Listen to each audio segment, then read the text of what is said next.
इस लेक्चर में हम लोग कार्बोहाइड्रेट चैप्टर को कोशिश करेंगे जो स्टार्टिंग से कंप्लीट करने का। कल थोड़ा सा ओवरव्यू दिए थे। उससे पहले स्टार्ट करने से पहले आप लोग से कमेंट लेना चाहेंगे कि विजिबिलिटी एंड साउंड क्लियर है ऐसा नो जल्दी से।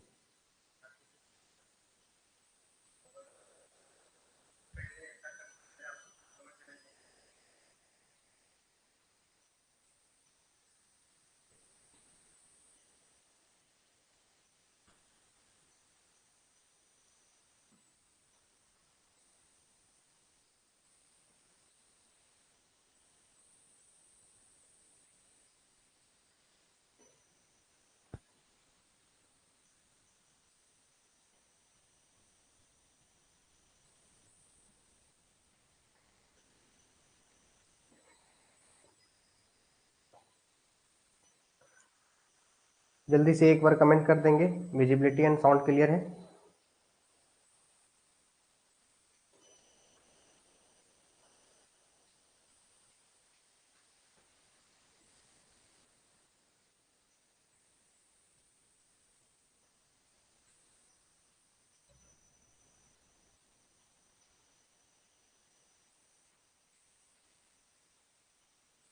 चलिए, तो हम लोग आज कार्बोहाइड्रेट चैप्टर को पूरा करने वाले हैं।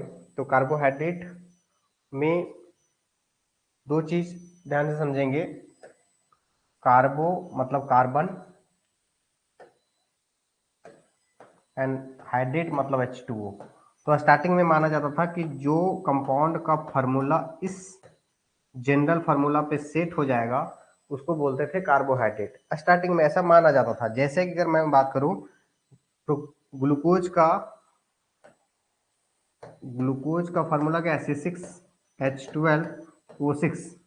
ठीक है, ये इस जनरल फार्मूला में सेट हो जाएगा, C6H2O का होल 6। तो इसलिए ग्लूकोज को कार्बोहाइड्रेट माना जाता है। ठीक है, लेकिन ऐसे बहुत सारे कंपाउंड्स हैं जो इस फार्मूला में सेट होने के बावजूद भी कार्बोहाइड्रेट नहीं होते हैं। जैसे एसिटिक एसिड की मैं बात करूं, एसिटिक एसिड जिसको हम लिख सकते हैं C2H4O2, जो भी इस फार्मूला में सेट हो जाएगा, कार्बन 2 और H2O लिखने के बाद 2 से मल्टीप्लाई करने पर यही आ जा रहा है। कहने का मतलब है एसिटिक एसिड भी इस फार्मूला पे सेट हो जा रहा है, लेकिन उसके बावजूद भी ये कार्बोहाइड्रेट नहीं है। मतलब स्टार्टिंग में ये जो अवधारणा था कि इस फार्मूला पे जिस कंपाउंड का फार्मूला सेट हो जाएगा उसको कार्बोहाइड्रेट बोलते हैं, ये गलत है। क्योंकि बहुत सारे कंपाउंड्स इस फार्मूला पे सेट होने के बाद कार्बोहाइड्रेट कहलाते हैं, लेकिन इस फार्मूला के सेट होने के बावजूद भी बहुत सारे कंपाउंड जो है वो कार्बोहाइड्रेट नहीं कहलाते, है ना। तो फिर बाद में ये जब डिफिनेशन रॉन्ग हो गया, ये जो अवधारणा था, मानना था कार्बोहाइड्रेट का, वो डिफरेंट हो गया। तो उसके बाद एक बताया गया डिफिनेशन कि कार्बोहाइड्रेट वैसे कंपाउंड को कहते हैं जो ऑप्टिकली एक्टिव हो, ऑप्टिकली एक्टिव हो, पॉलीहाइड्रोक्सी हो, और या तो एल्डिहाइड या कीटोन हो। ठीक है, मतलब वैसे पॉलीहाइड्रोक्सी, एल्डिहाइड या कीटोन जो ऑप्टिकली एक्टिव होता है वो आपका क्या कहलाता है, कार्बोहाइड्रेट। तो यहाँ पे तीनों वर्ड को आपको ध्यान देना है कि कार्बोहाइड्रेट ऑप्टिकली एक्टिव होता है, सेकेंड उसमें बहुत सारा OH ग्रुप होता है, एंड थर्ड वो एल्डिहाइड होता है या तो फिर कीटोन होता है। ठीक है, तो जनरल डिफिनेशन से यही क्वेश्चंस पूछा जा सकता है कि क्या ऑप्टिकली एक्टिव होता है कार्बोहाइड्रेट या नहीं होता है, किस टाइप का फंक्शनल ग्रुप होता है, तो एल्डिहाइड या कीटोन हो सकता है, किस टाइप का बहुत सारा एमीन ग्रुप होता है या OH ग्रुप होता है, तो OH ग्रुप होता है। ठीक है, एक जनरल क्वेश्चन पूछता है कि कार्बोहाइड्रेट और प्रोटीन में बेसिक डिफरेंस क्या होता है। तो प्रोटीन में जनरली क्या होता है, एमिनो ग्रुप होता है, और इसमें कार्बोहाइड्रेट में OH ग्रुप होता है। उसमें आपका COOH ग्रुप होता है, इसमें आपका एल्डिहाइड कीटोन होता है। ठीक है, तो एक जनरल डिफिनेशन से यही क्वेश्चन बन सकता है। तो आज के इस लेक्चर में जनरली कोशिश करेंगे कि हर एक टॉपिक को इसी तरह से डिस्कशन के साथ क्या क्या यहाँ से क्वेश्चन हो सकता है, उस क्वेश्चन को भी हम लोग डिस्कस कर लेंगे कि क्या क्या क्वेश्चन बन सकता है। ठीक है, उसके बाद आता है यहाँ पे क्लासिफिकेशन। तो हम डिफरेंट डिफरेंट बेसिस पे क्लासीफाई करेंगे, है ना। तो सबसे पहला जो है on the basis of test, test के बेसिस पे कैसा होता है, या तो शुगर मीठा होगा, स्वीट इन टेस्ट होगा, या तो कार्बोहाइड्रेट मीठा होगा, या तो कार्बोहाइड्रेट मीठा नहीं होगा। तो अगर स्वीट इन टेस्ट है तो उसको बोलेंगे शुगर, और अगर स्वीट इन टेस्ट नहीं है तो उसको बोलेंगे नॉन शुगर। इन जनरल हम लोग को माइंड में कुछ माइंडसेट होता है। शुगर मतलब हम लोग समझ लेते हैं सुक्रोज, शुगर मतलब हम लोग समझ लेते हैं सुक्रोज, लेकिन ऐसा नहीं है। जैसे कि हम लोग समझ लेते हैं टूथपेस्ट मतलब कोलगेट, लेकिन ऐसा नहीं है ना। टूथपेस्ट का सबसे जो ब्रांडेड चीज, मतलब जो ब्रांड बना दिया गया है, कोलगेट को मान लेते हैं टूथपेस्ट, लेकिन टूथपेस्ट में बहुत सारा चीज आता है। मंजन आता है, आपका क्लोजअप आता है, बहुत सारा चीज आता है। लेकिन टूथपेस्ट एक कॉमन नेम है, उसका टाइप्स है क्लोजअप, कोलगेट, ये सब। लेकिन ब्रांड वैल्यू मतलब नूडल्स मतलब मैगी, ये माइंडसेट है हम लोग का। वैसा ही शुगर मतलब हम लोग मान लेते हैं सुक्रोज, जो हम लोग खाते हैं घर में, कैन शुगर, लेकिन उसका मतलब नहीं। शुगर एक कॉमन नेम है, उसका मतलब होता है वह कार्बोहाइड्रेट जो मीठा होता है टेस्ट में, उसको बोलते हैं सुक्रोज। नॉन शुगर मतलब, नॉन सुक्रोज कहने का मतलब जो स्वीट इन टेस्ट नहीं होगा। तो आपसे डिफिनेशन यहाँ पे नहीं पूछा जाएगा, आपसे यहाँ पे पूछा जाएगा ना कि दो मतलब एग्जाम्पल दे दिया जाएगा और उसमें पूछेगा कौन शुगर है और कौन नॉन शुगर है। तो उसका पहचान कैसे करेंगे? तो शुगर जनरली कौन कौन होता है? तो शुगर जनरली जो होता है वो आपका मोनोसैकेराइड्स, आगे बताएंगे क्या होता है, मोनोसैकेराइड्स एंड ओलिगोसैकेराइड्स।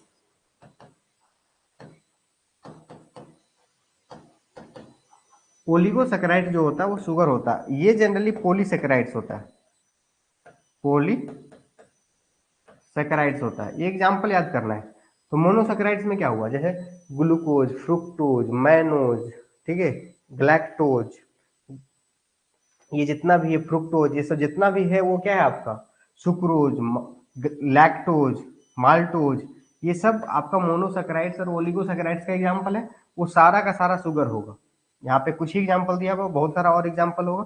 तो ग्लूकोज, फ्रुक्टोज, कैन शुगर मतलब सुक्रोज, ठीक है। जनरली मोनोसैकेराइड्स एंड ओलिगोसैकेराइड्स क्या होते हैं, शुगर होते हैं, ठीक है।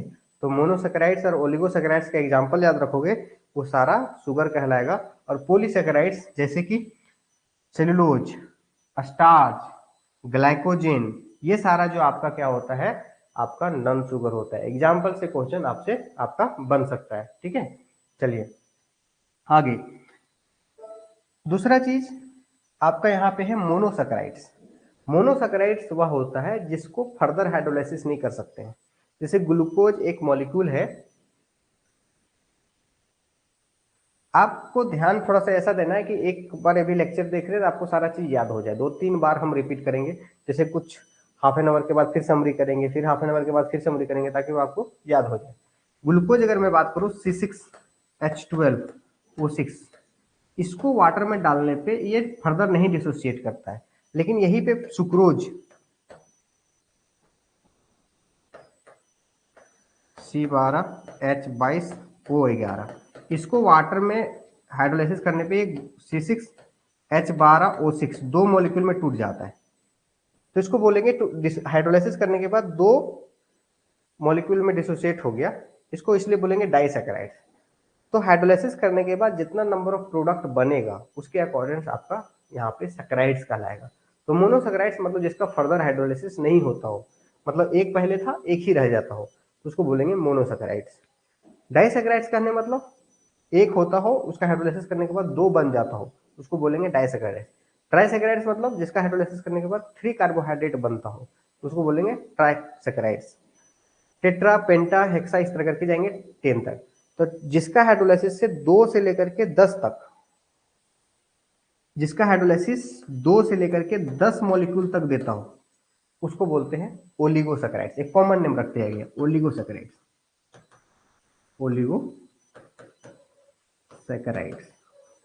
और 10 से ज्यादा जिस जो कार्बोहाइड्रेट का हाइड्रोलाइसिस करने के बाद मोर देन 10 कार्बोहाइड्रेट्स जनरेट करता हो, उसको हम बोलते हैं पॉलीसैकेराइड्स, ठीक है। तो ये आपका डेफिनेशन हुआ था। डेफिनेशन हम बार बार बोल रहे हैं कि आपको डेफिनेशन नहीं पूछा जाएगा, मेन आपको एग्जाम्पल पे है और एग्जाम्पल याद करना है, ठीक है। तो अभी मोनोसैकेराइड्स के बारे में एक टेबल में डिटेल बात करेंगे। ये मोनोसैकेराइड्स में ये सारे एग्जाम्पल हैं, जैसे erythrose, threose, erythrulose, ribose, arabinose, ribulose and xylulose, glucose, mannose, galactose, fructose, sorbose, ये मोनोसैकेराइड्स का एग्जाम्पल है। और इससे पहले हम बताए थे कि जो मोनोसैकेराइड्स होते हैं वो शुगर होते हैं, मतलब ये सारा स्वीट इन टेस्ट होता है जनरली। मोनोसैकेराइड जनरली क्या होते हैं, शुगर होते हैं। तो ग्लूकोज आपको पता है कि मीठा है कि नहीं है, फ्रुक्टोज पता है। आपसे पूछा अगर राइबोज कैसा है तो वो भी मीठा है, शुगर है वो। राबिनोज कैसा है तो वो भी आपका स्वीट इन टेस्ट है। तो इस तरह का एग्जाम्पल से अगर कोरिलेट करोगे तो आपको क्वेश्चन जल्दी से नहीं छूटेगा। तो जितना मोनोसैकेराइड्स जनरली होता है वो आपका होता है शुगर, ठीक है। ओलिगोसैकेराइड्स का एग्जाम्पल है, ठीक है। डाइसैकेराइड्स में तीनों, सुक्रोज, लैक्टोज, माल्टोज। ट्राइसैकेराइड्स में राफिनोज, ठीक है। और टेट्रासैकेराइड्स में अस्टाच्योलोज। ये आपको याद करना है, ठीक है। पॉलीसैकेराइड्स में आपको, पॉलीसैकेराइड्स में स्टार्च, सेलुलोज, ग्लाइकोजेन। ये एग्जाम्पल आपको याद करना है, ठीक है। अब यहां से जो क्वेश्चन बनता है उस चीज को मैं बता रहा हूं समरी करके, ठीक है। कार्बोहाइड्रेट का डेफिनेशन समझ गए, कार्बोहाइड्रेट्स का टाइप समझ गए, क्या क्या कार्बोहाइड्रेट था। Monosaccharides, very very important, monosaccharides,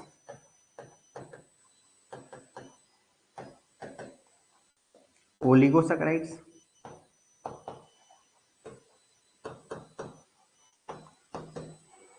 और पॉलीसैकेराइड्स।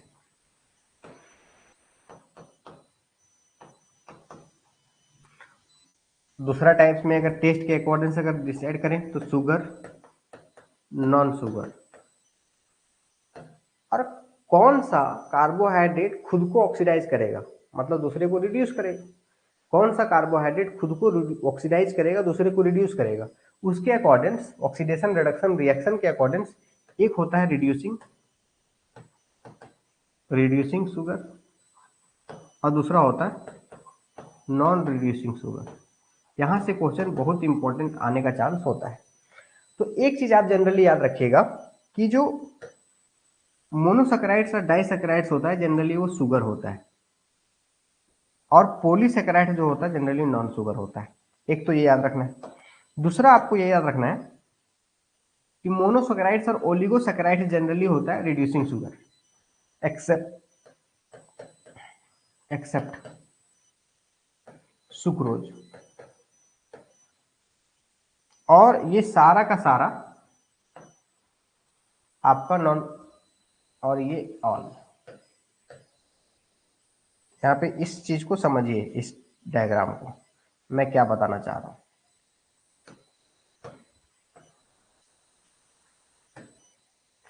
इस चीज को समझिए, यहां से एक इंपॉर्टेंट क्वेश्चन बनता है।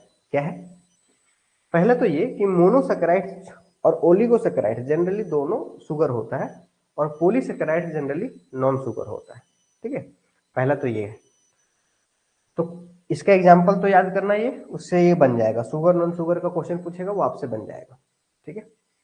उसके बाद रिड्यूसिंग, देखो मोनोसैकेराइड सारा का सारा रिड्यूसिंग शुगर होता है। जितना भी मोनोसैकेराइड्स होता है वो सारा का सारा रिड्यूसिंग शुगर होता है, और जितना पॉलीसैकेराइड्स होता है वो सारा का सारा नॉन रिड्यूसिंग होता है, ठीक है। और ओलिगोसैकेराइड्स आपका जनरली सारा रिड्यूसिंग शुगर होता है एक्सेप्ट सुक्रोज, मतलब सुक्रोज एक नॉन रिड्यूसिंग शुगर है। सुक्रोज एक नॉन रिड्यूसिंग शुगर है। इस चार्ट को आपको समझना है। इस चार्ट समझने से अगर ये तीनों के एग्जाम्पल याद रखेंगे तो ये सारा क्वेश्चन बन जाएगा। 4-5 क्वेश्चन आप लोगों को कमेंट के थ्रू हम लेते हैं जिससे कि आपका क्लियर हो जाएगा, ठीक है। तो सबसे पहले अगर मैं बात करूं, पहले ये समझ में आया है या नहीं आया, पहले एक बार कमेंट करेंगे।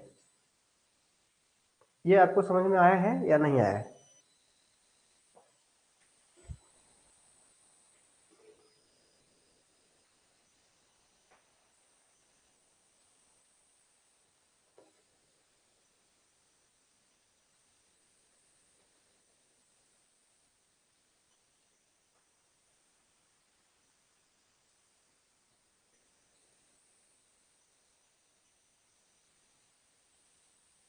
कमेंट थोड़ा फास्ट फास्ट कीजिएगा, है ना। देखिए अब यहां से मैं क्वेश्चन पूछ रहा हूं, अब इसको हम क्वेश्चन यहां से पूछ रहे हैं। अब देखिए, अगर मैं ये क्वेश्चन पूछूं कि स्टार्च, सेलुलोज, ग्लाइकोजेन, यहां से क्या क्या क्वेश्चन पूछ सकता है ये एग्जाम्पल दे करके। एग्जाम्पल दे करके पूछ सकता है कि ये जो स्टार्च है वो क्या है, पॉलीसेकेराइड्स है, मोनोसेकेराइड्स है, डाइसेकेराइड्स है, क्या है। तो पहला क्वेश्चन है पॉलीसेकेराइड्स है। दूसरा क्वेश्चन पूछ सकता है स्टार्च जो है वो आपका शुगर है नॉन शुगर है। तो जितना भी पॉलीसेकेराइड्स होता है वो नॉन शुगर होता है। तो ये तीनों का तीनों क्या है, नॉन शुगर है। ठीक है। स्टार्च, सेलुलोज, ग्लाइकोजेन, ये तीनों का तीनों रिड्यूसिंग शुगर है या नॉन रिड्यूसिंग है। तो जितना भी पॉलीसेकेराइड्स होता है वो नॉन रिड्यूसिंग होता है। मतलब ये तीनों का तीनों ये क्या है, एक तो पॉलीसेकेराइड्स है, नॉन शुगर है, नॉन शुगर है plus non reducing, non reducing है, रिड्यूसिंग है, नॉन रिड्यूसिंग है। ठीक है। उसके बाद आगे,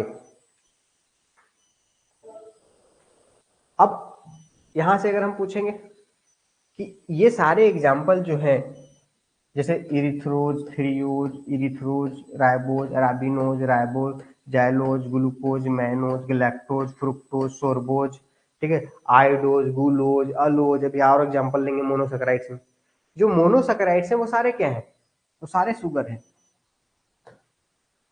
सारे रिड्यूसिंग है या नॉन रिड्यूसिंग है, तो सारे रिड्यूसिंग, सारे रिड्यूसिंग। ठीक है। तो मोनोसेकेराइड्स सारा शुगर, सारा रिड्यूसिंग, पॉलीसेकेराइड सारा नॉन रिड्यूसिंग, नॉन शुगर। ठीक है। ये आपको एग्जांपल याद रखना पड़ेगा, कौन मोनो है कौन पोली है, बाकी बाद ये क्वेश्चन बन जाएगा। अब आते हैं ओलिगोसेकेराइड्स में। ओलिगोसेकेराइड्स में,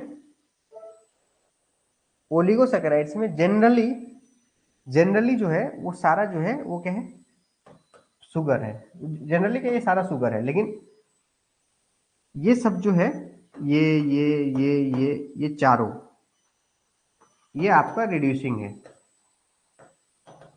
लेकिन ये जो सुक्रोज है, ये सुक्रोज, सुक्रोज ये आपका नॉन रिड्यूसिंग है। यही केवल याद रखना है। आई होप कि आप लोग को याद हो भी गया होगा। ये एग्जाम्पल आप लोगों को कल के भी लेक्चर में हम बताए थे कि ये आपको याद रखना है। तो इस तरह से कार्बोहाइड्रेट का जो बेसिक क्लासिफिकेशन है, टाइप्स है, मोनोसेकेराइड्स, डाइसेकेराइड्स, पॉलीसेकेराइड्स, वो कंप्लीट हो गया। अब एक एक करके हम पढ़ेंगे मोनोसेकेराइड्स, फिर डाइसेकेराइड्स, फिर पॉलीसेकेराइड्स। जो कि पॉलीसेकेराइड्स आप लोगों का सिलेबस में नहीं है, पर भी थोड़ा सा ओवरव्यू ले लेंगे। ठीक है। अब आते हैं मोनोसेकेराइड्स, है ना। तो मोनोसेकेराइड्स का जितना सारा एग्जाम्पल है वो एग्जाम्पल आपको याद करना है, जो कि इस टेबल में मेंशन है। ठीक है। और मोनोसेकेराइड्स का फर्दर टू टाइप्स का होता है, या तो एल्डिहाइड फंक्शनल ग्रुप वाला कार्बोहाइड्रेट होगा तो उसको बोलेंगे अल्डोज, और अगर कीटोन फंक्शनल ग्रुप वाला कार्बोहाइड्रेट होगा तो उसको बोलेंगे कीटोज। अल्डोज और कीटोज। तो अल्डोज भी फर्दर बहुत सारा टाइप्स का होगा। ठीक है। जैसे मोनोसेकेराइड्स है,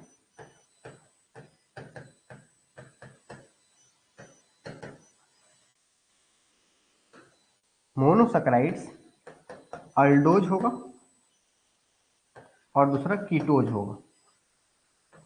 अब अल्डोज भी फर्दर नंबर ऑफ कार्बन के अकॉर्डिंग डिपेंड करेगा कि अल्डो ट्राइओज होगा, टेट्रोज होगा, पेंटोज होगा।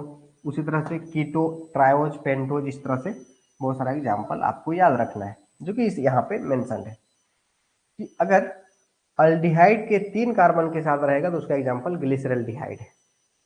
एल्डिहाइड का 4 एग्जाम्पल के साथ है तो इरिथ्रोज है और थ्रियोज है।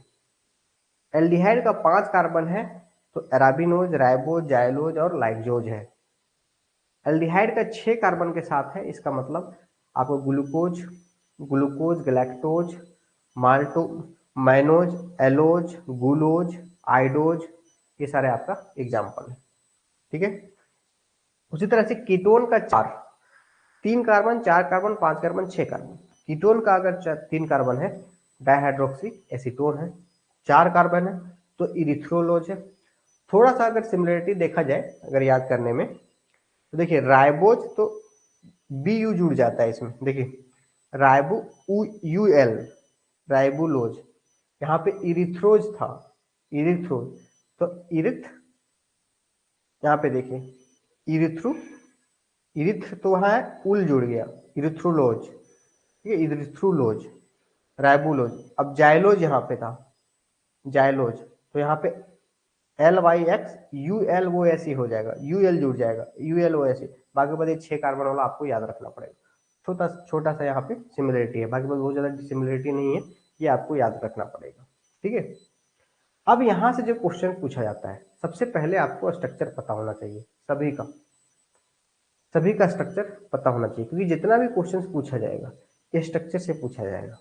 प्रीवियस ईयर क्वेश्चन में भी देखेंगे ये सारे स्ट्रक्चर से क्वेश्चन पूछे गए हैं, और ये आप लोगों का सिलेबस में ही मोनोसेक्राइड्स है जनरली सिलेबस में, तो जनरली क्वेश्चन सही से बनेगा, और क्या ही पूछ लेगा कार्बोहाइड्रेट से। तो सभी का स्ट्रक्चर आपको जानना है, सभी का स्ट्रक्चर यहाँ पे मेंशन है। ठीक है, देखिए सभी का स्ट्रक्चर यहाँ पे ड्रॉ कर दिए हैं। देखिए एक इसमें थोड़ा सा सीक्वेंशियल कर दिए हैं। देखिए क्या सीक्वेंशियल है कि एक कोशिश करना है, मैं बार बार बोल रहा हूं कि अगर सारा याद नहीं कर पा रहे तो कम से कम एल्डिहाइड का 6 कार्बन वाला आपको याद रखना है, और उसमें से ग्लूकोज का तो आपको याद ही रहता है कि ग्लूकोज का ऐसा स्ट्रक्चर है। तो ग्लूकोज का C2 इपीमर जो है, इपीमर मतलब दूसरा कार्बन पे चेंज कर देंगे। यहाँ पे थोड़ा स्ट्रक्चर ये यहाँ पे देखें, दूसरा पे चेंज कर देंगे तो आपको मैनोज होगा, है ना। देखिए दूसरा पे चेंज है, बाकी बात सब सेम है। ठीक है, और अगर तीसरा पे चेंज करेंगे, तीसरा पे चेंज करेंगे तो आ जाएगा एलोज। ये आप लोग को सिक्वेंशियल में आप लोग को जो नोट्स देंगे उसमें सिक्वेंशियल कर देंगे, मतलब 2 वाला यहाँ कर देंगे, 3 वाला यहाँ कर देंगे, 4 वाला यहाँ कर देंगे। ठीक है, तो जो सेकेंड पे चेंज करने से क्या बन रहा है, मैनोज, ये आपको याद रखना है। थर्ड पे चेंज करने पे क्या बन रहा है, एलोज। ठीक है, और फोर्थ पे चेंज करने पे बन रहा है गलैक्टोज, ये आपको याद रखना है। 2 पे चेंज करने पे मैनोज, 3 पे चेंज करने पे एलोज, और 4 पे चेंज करने पे गलैक्टोज। अब 3 ही जगह चेंज कर सकते हैं ग्लूकोज से, 2, 3, 4। 5 में तो चेंज ही नहीं करना है, इसको तो चेंज ही नहीं करना है, फिक्स होता है, क्योंकि डी फॉर्म की पहचान ही है, वो एच राइट साइड रहेगा। तो ग्लूकोज से 3 मॉलिक्यूल आपको याद हो गया, कम से कम 6 वाला तो बहुत अच्छे से याद रखना है, एल्डिहाइड का 6 वाला। ठीक है, अब आगे देखेंगे। अब थोड़ा सा और छोटा कर देते हैं। देखिए तो ये आपको याद हो गया, ग्लूकोज से C2 पे जाएंगे तो ये, ग्लूकोज से C3 पे जाएंगे तो ये, और ग्लूकोज से C4 पे जाएंगे तो ये। अब ये 3 आपको याद रखना रह गया, आयोडोज, टैलोज और गुलोज। ये तीनों कैसे याद रखेंगे, तो आपको इसको भी किसी से कोरिलेट कर लीजिए, है ना, इसको भी किसी से कोरिलेट कर लेंगे। तो आप इसमें पाएंगे क्या कि ये जो मैनोज है, इसको देखिए, OH OH OH OH, इधर OH इधर OH, केवल इस मैनोज से 1 2 3 4 C4 पे चेंज होने पर टैलोज बन रहा है।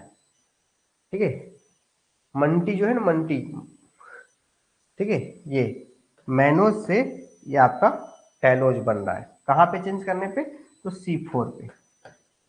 तो मैनोज से C4 इपीमर कौन है, टैलोज। ठीक है, और आगे देखेंगे कि कहाँ और चेंजिंग है। तो अब गलैक्टोज को देखिए, ग्लूकोज से OH HOH, यहाँ पे चेंजिंग है, यहाँ पे 3 पे। तो गलैक्टोज से C3 इपीमर ये वाला है ग्लूकोज, गलैक्टोज से C3 इपीमर ग्लूकोज है। ठीक है, उसके बाद आयोडोज अगर देखेंगे आप,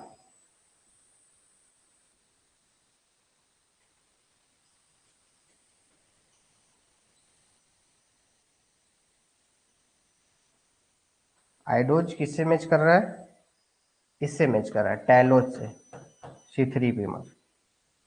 तो इस तरह से अगर आपको ग्लूकोज से 4 के अलावा आप डायरेक्ट या तो 3 याद कर लीजिए, ये ग्लूकोज से 4 तो याद हो जाएगा सिंपल, ये 3 तो या तो डायरेक्ट याद कर लीजिए, या तो फिर आप इस तरह से कोरिलेट कर लीजिए किसका कौन सा आइसोमर है।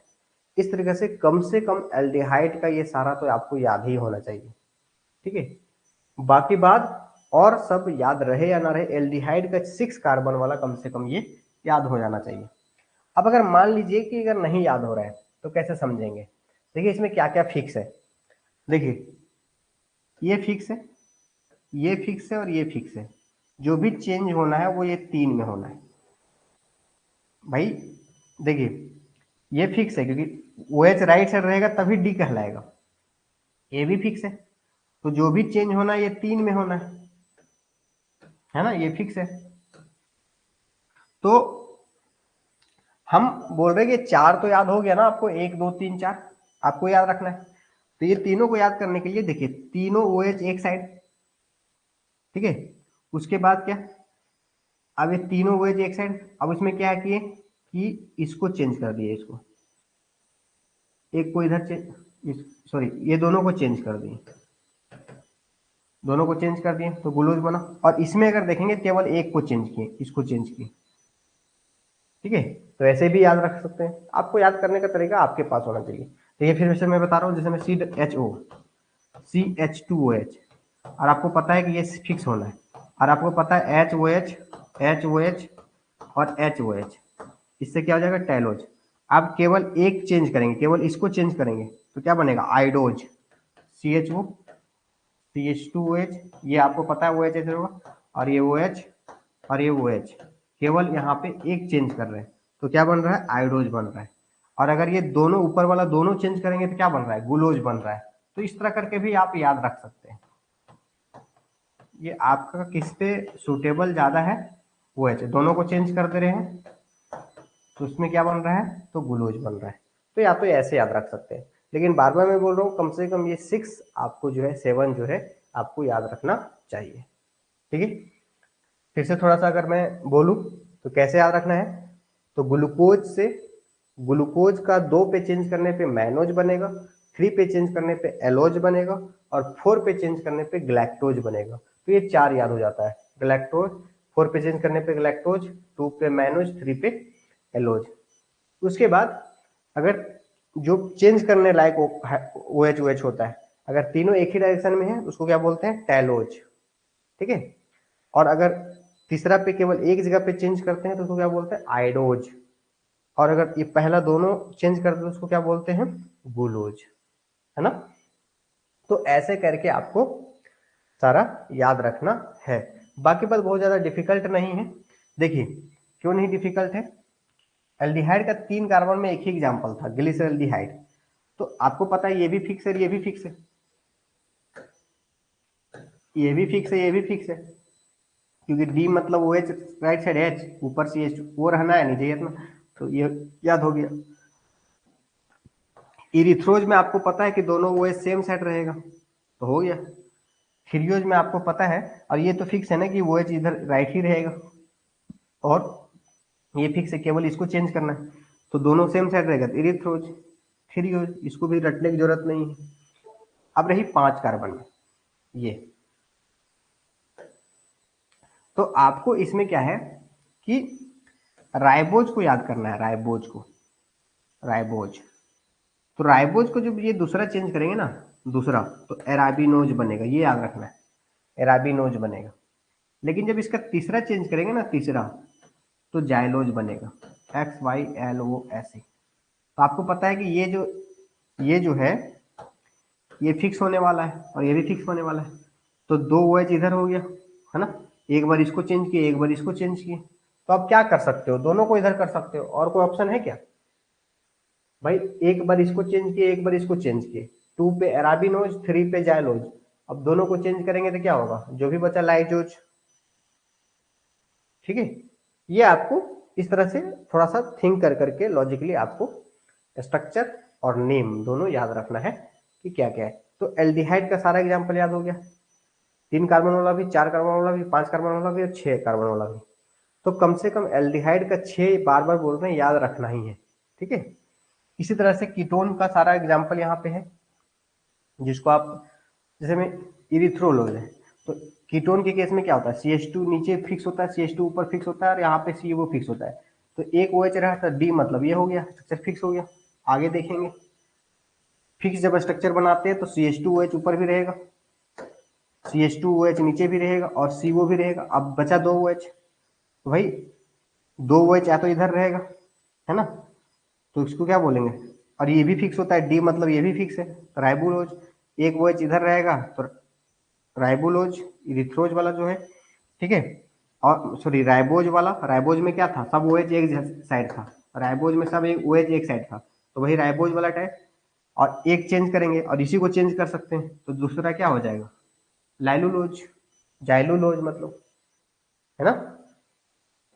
एक ही चेंज करने लायक है ना, तो इसी को केवल देखेंगे, बाकी बात देखो, चार ऑप्शन में दो तीन ऑप्शन तो ऐसे हट जाएंगे, केवल फिक्स वाला देख के कि कम से कम ये तो होना ही चाहिए, CH2 COO, CH2 और डी कहने का मतलब CH2OH और OH राइट साइड में होना चाहिए, इतना तो ध्यान होना ही चाहिए। इतना ही से लगभग चीजें कंसेप्ट क्लियर हो जाता है। और राइबोज में OH राइट साइड है, उसी तरह से OH यहाँ रहेगा, इधर रहेगा जाइलोज। आगे देखेंगे 6 कार्बन में देखेंगे, और उसी तरह से 6 कार्बन में 4 एग्जाम्पल है, देखिए ये फिक्स है, ये भी फिक्स है, ये भी फिक्स है, ये फिक्स है, इतना पार्ट फिक्स होता है स्ट्रक्चर का, कीटोन का स्ट्रक्चर का इतना पार्ट फिक्स होता है, तो दोनों OH देखिए, अब फ्रुक्टोज का आपको याद ही है, एल्डिहाइड जैसा होता है, सॉरी ग्लूकोज जैसा होता है, ग्लूकोज में OH OH OHH, बाकी बहुत ऊपर जो है, तो फ्रुक्टोज का याद है। अब देखिए, अब यहाँ पे अगर देखेंगे तो यहाँ पे दो OH में क्या कर सकते हैं, या तो दोनों OH सेम साइड इधर कर दो, या तो दोनों साइड इधर कर दो, या तो किसी को एक को चेंज कर दो, है ना, मतलब ये दोनों में से किसी एक को चेंज कर दो, इसको चेंज कर दो तो ये बनेगा, और अगर इसको चेंज कर दोगे तो ये बनेगा। तो देखो, आप चाहे ऐसे याद रख लो, है ना, चाहे ऐसे याद रख लो कि इसका स्ट्रक्चर याद कर लो, तो इसको 3 पे चेंज करने पे, 4 पे चेंज करने पे ये बन रहा है, 3 पे चेंज करने पे ये बन रहा है, और अगर दोनों चेंज करने पे ये बन रहा है, ठीक है। तो इस तरह करके अगर प्रैक्टिस करोगे तो आपको स्ट्रक्चर याद हो जाएगा, और ये बिना प्रैक्टिस का याद ही नहीं होगा, मेरा से सुनने से आपको याद नहीं होगा। आपको फिक्स फिक्स क्या पार्ट है उसको देखना है, जो चेंज करने वाला पार्ट है केवल उसको ध्यान देना है, किस चीज को चेंज करने पे क्या नेम बदलता है, वो आप प्रैक्टिस करेंगे तो आपको याद हो जाएगा। आई होप कि आप लोग कल भी बोले थे आप लोग याद करने से कर लिए होंगे, ठीक है। तो इस तरह से जो है आपका जो टाइप्स क्लासिफिकेशन से जो क्वेश्चंस आते हैं वो आपका क्लियर हो गया होगा, ठीक है।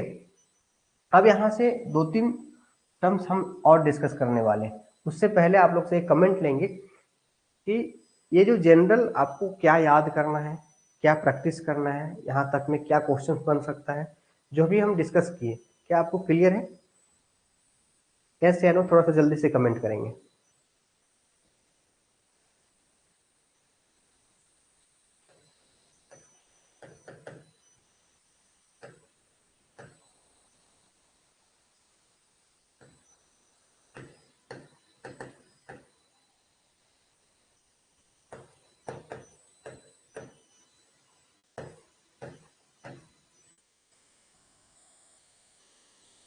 चलिए क्लियर है। अब हम आगे इस चैप्टर में डिस्कस करेंगे, उससे पहले कुछ के बाद जैसे मैं अब एक एक करके, जैसे ग्लूकोज के बारे में स्पेसिफिक पढ़ना है ना, फ्रुक्टोज के बारे में स्पेसिफिक पढ़ना है, तो इन जनरल जो क्लासिफाइड था, जैसे मैं मोनोसैकेराइड्स में बहुत सारे एग्जांपल है, उसमें ग्लूकोज के आपको पढ़ना है, बहुत सारे एग्जांपल है, लेकिन उसमें फ्रुक्टोज पढ़ना है ना। कीटोन का मोनोसैकेराइड्स में बहुत सारे एग्जांपल है, लेकिन फ्रुक्टोज पढ़ना है। लेकिन ग्लूकोज पढ़ते हुए और से क्वेश्चन पूछा जा सकता है, क्या क्या लेकर के पूछा जा सकता है कॉमन, जैसे ऐसे ईपीमर, इनांशियोमर, एनोमर, ये 3 वर्ड से क्वेश्चन जो है आप लोगों को पूछा जा सकता है, ठीक है। जैसे ईपीमर में अभी हम बताए थे कि इसका कौन सा ईपीमर क्या है, इसके बारे में समझते हैं पहले, आखिर ये तीनों है क्या। तो ईपीमर मतलब जैसे मान लीजिए एक ग्लूकोज है,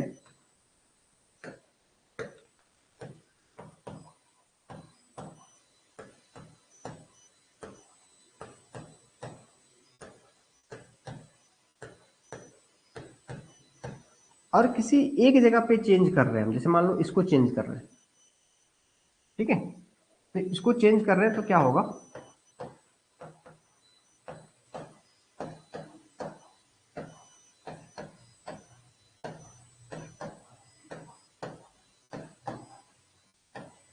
मतलब ये जो है चेंज हो गया। तो अगर किसी एक कायरल सेंटर पे अगर कॉन्फ़िगरेशन चेंज हो जाता है तो उसको बोलते हैं ईपीमर। तो ये ग्लूकोज है, और ये आपका मैनोज है। तो जब भी ईपीमर होगा वो दो अलग अलग कंपाउंड होगा, ये तो माइंड में सेट कर लीजिए। जो भी ईपीमर होगा वो दो अलग अलग कंपाउंड होगा, वो सेम कंपाउंड नहीं है। ग्लूकोज मैनोज C2 ईपीमर है ना। पहले तो ईपीमर है, ये तो क्वेश्चन इसी से पता चल जाएगा दोनों अलग अलग चीज है, मतलब ईपीमर हो सकता है, ठीक है। और कौन कार्बन पे डिफरेंट के वजह से है तो उसको नेमिंग देते हैं C2 C3 C4 इस तरह से। अब एक चीज ध्यान रखिएगा कि जितना भी कार्बन का कार्बोहाइड्रेट होता है उससे दो कम कर दो, जैसे में 6 कार्बन का है तो उसको दो कम कर देंगे तो C4 है ना। तो जब भी ईपीमर होगा वो C4 ही हो सकता है, C4 तक ही हो सकता है, इसमें C5 पॉसिबल नहीं है। क्यों? ये देखिए 2 3 4 यही यही तीन चेंज होने वाला था, ये तो फिक्स था, ये तो फिक्स था। तो जितना भी कार्बन का है उससे दो कम करके उतना ही तक ईपीमर हो सकता है, तो C2 हो सकता है, या तो C3 हो सकता है, या तो C4 हो सकता है। C5 ईपीमर नहीं होगा, एक तो ये समझना है, ठीक है। क्योंकि थोड़ा सा ईपीमर को बारे में पढ़ते क्या क्या पूछा जा सकता है, कितना घुमाया जा सकता है, तो उस कंसेप्ट को थोड़ा सा क्लियर करना चाह रहे हैं हम। तो C2 ईपीमर ग्लूकोज का C2 ईपीमर mannose, C3 ईपीमर एलोज, C4 ईपीमर galactose. कम से कम याद रखना है आपको ग्लूकोज का ईपीमर में क्या है। और ईपीमर मतलब होता है दो अलग अलग कंपाउंड जिसमें किसी एक ही कार्बन पे केवल स्ट्रक्चर चेंज है, उसको बोलते हैं ईपीमर। और अब इनांशियोमर क्या होता है? इनांशियोमर होता है क्या, जैसे मान लीजिए कि ये ग्लूकोज है, मानना क्या है, ग्लूकोज है ही।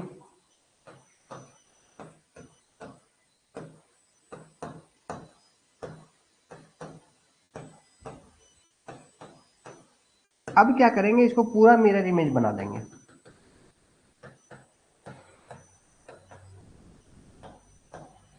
ये पूरा मिरर इमेज बनाएंगे तो H इधर था, वो H इधर आ जाएगा, वो H इधर था तो वो H इधर आ जाएगा, H इधर था तो वो H इधर आ जाएगा, H इधर जाएगा, वो H इधर आ जाएगा, H इधर आ जाएगा।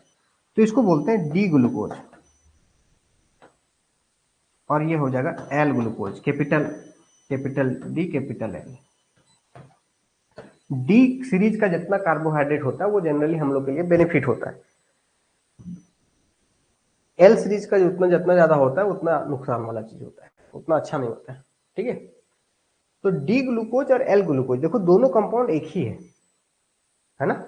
बस केवल उल्टा है, जैसे हम ऐसे हैं और हम ही ऐसे हैं, हम ही हैं, लेकिन बस इन मिरर इमेज डिफरेंट है। तो ग्लूकोज का ही दो अलग अलग टाइप्स हैं, D glucose L glucose, name same है लेकिन डिफरेंट है, ठीक है। तो सेम नेम अगर वाला हो और केवल कैपिटल डी और कैपिटल एल लिखा हुआ हो, वो पहचान दिला देगा आपको कि वो इनांशियोमर है। तो ग्लूकोज को तो आपको पढ़ा रहा है, इससे इसका मतलब थोड़ी ना कि आगे नहीं पूछेगा। जैसे में आपसे पूछा जाएगा capital D galactose capital L galactose क्या है, एक दूसरे का ईपीमर है, इनांशियोमर है, एनोमर है, क्या है। तो कैपिटल डी और कैपिटल एल आ गया और सेम नेम आ गया। कैपिटल डी और कैपिटल एल आ गया और सेम नेम है, सेम नेम है, इसका मतलब है वो इनांशियोमर है। ये इंडिकेशन है। अब सबका स्ट्रक्चर बना बना के एल डी बना करके आप मिरर इमेज चेक नहीं करेंगे, एक लॉजिक है कि आपसे क्वेश्चन पूछा जाएगा कि डी इरिथ्रोज और एल इरिथ्रोज क्या है, इनांशियोमर है, इपीमर है, एनोमर है, तो इनांशियोमर है। इरिथ्रोज का फॉर्मूला क्या होता है, ये है O H O H O H, है ना। देखिए अब ओ एच ये भी इरिथ्रोज है ना,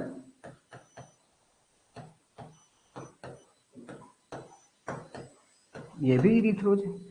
ओ एच तो सेम साइड होना चाहिए, या तो इस डायरेक्शन में सेम साइड हो, या तो इस डायरेक्शन में, दोनों इरिथ्रोज है। लेकिन ये डी है और ये एल है। डी कहने का मतलब सबसे सेकेंड लास्ट वाला जो कायरल सेंटर है उसमें ओ एच अगर राइट है तो डी, अगर सबसे लास्ट वाला कायरल सेंटर में अगर ओ एच लेफ्ट है तो कैपिटल एल। तो डी इरिथ्रोज एंड एल इरिथ्रोज क्या है, डी और एल आया और सेम नेम आया, तो क्या कहा जाएगा, इनांशियोमर, है ना। लेकिन अगर यही चीज आपसे पूछा जाएगा, अगर ये स्ट्रक्चर है, जैसे डी इरिथ्रोज एंड डी थ्रियोज, तो देखो डी और डी ये तो सेम चीज आ गया, लेकिन ये इरिथ्रोज इरिथ्रोज मतलब नेम सेम डिफरेंट आ गया, इरिथ्रोज थ्रियोज, तब आपका ईपीमर है एनोमर है वो स्ट्रक्चर से पता चलेगा। जनरली आप ईपीमर में टिक कीजिएगा इस तरह के केस में, डी इरिथ्रोज एंड डी थ्रियोज। थ्रियोज का स्ट्रक्चर क्या होता है, CHO CH2OH, यहाँ OH, यहाँ H और यहाँ H, यहाँ OH। देखिए केवल एक सेंटर पे चेंज हुआ है, उसको क्या बोलते हैं, ईपीमर। तो अगर D और L कैपिटल के साथ अगर सेम नेम हो तो उसको बोलते हैं इनांशियोमर। उसी तरह से पूछा जाएगा डी थ्रियोज और एल थ्रियोज, डी थ्रियोज एल थ्रियोज क्या है, तो इनांशियोमर है। डी गैलेक्टोज एल गैलेक्टोज क्या है, तो इनांशियोमर है। डी मैनोज एल मैनोज क्या है, इनांशियोमर है। डी फ्रुक्टोज एल फ्रुक्टोज क्या है, तो इनांशियोमर है। मतलब डी कैपिटल डी और कैपिटल एल के साथ अगर सेम नेम हो तो क्या कहलाता है, इनांशियोमर। और अगर नेम डिफरेंट हो, नेम अगर डिफरेंट हो तो पॉसिबिलिटी है कि वो ईपीमर हो सकता है, ईपीमर हो सकता है, होगा ही नहीं बोलेंगे, नहीं हो सकता है।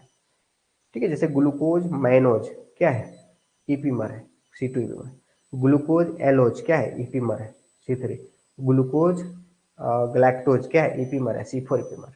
लेकिन ग्लूकोज और गुलोज वो ईपीमर नहीं है, हम इसलिए बोले हो सकता है।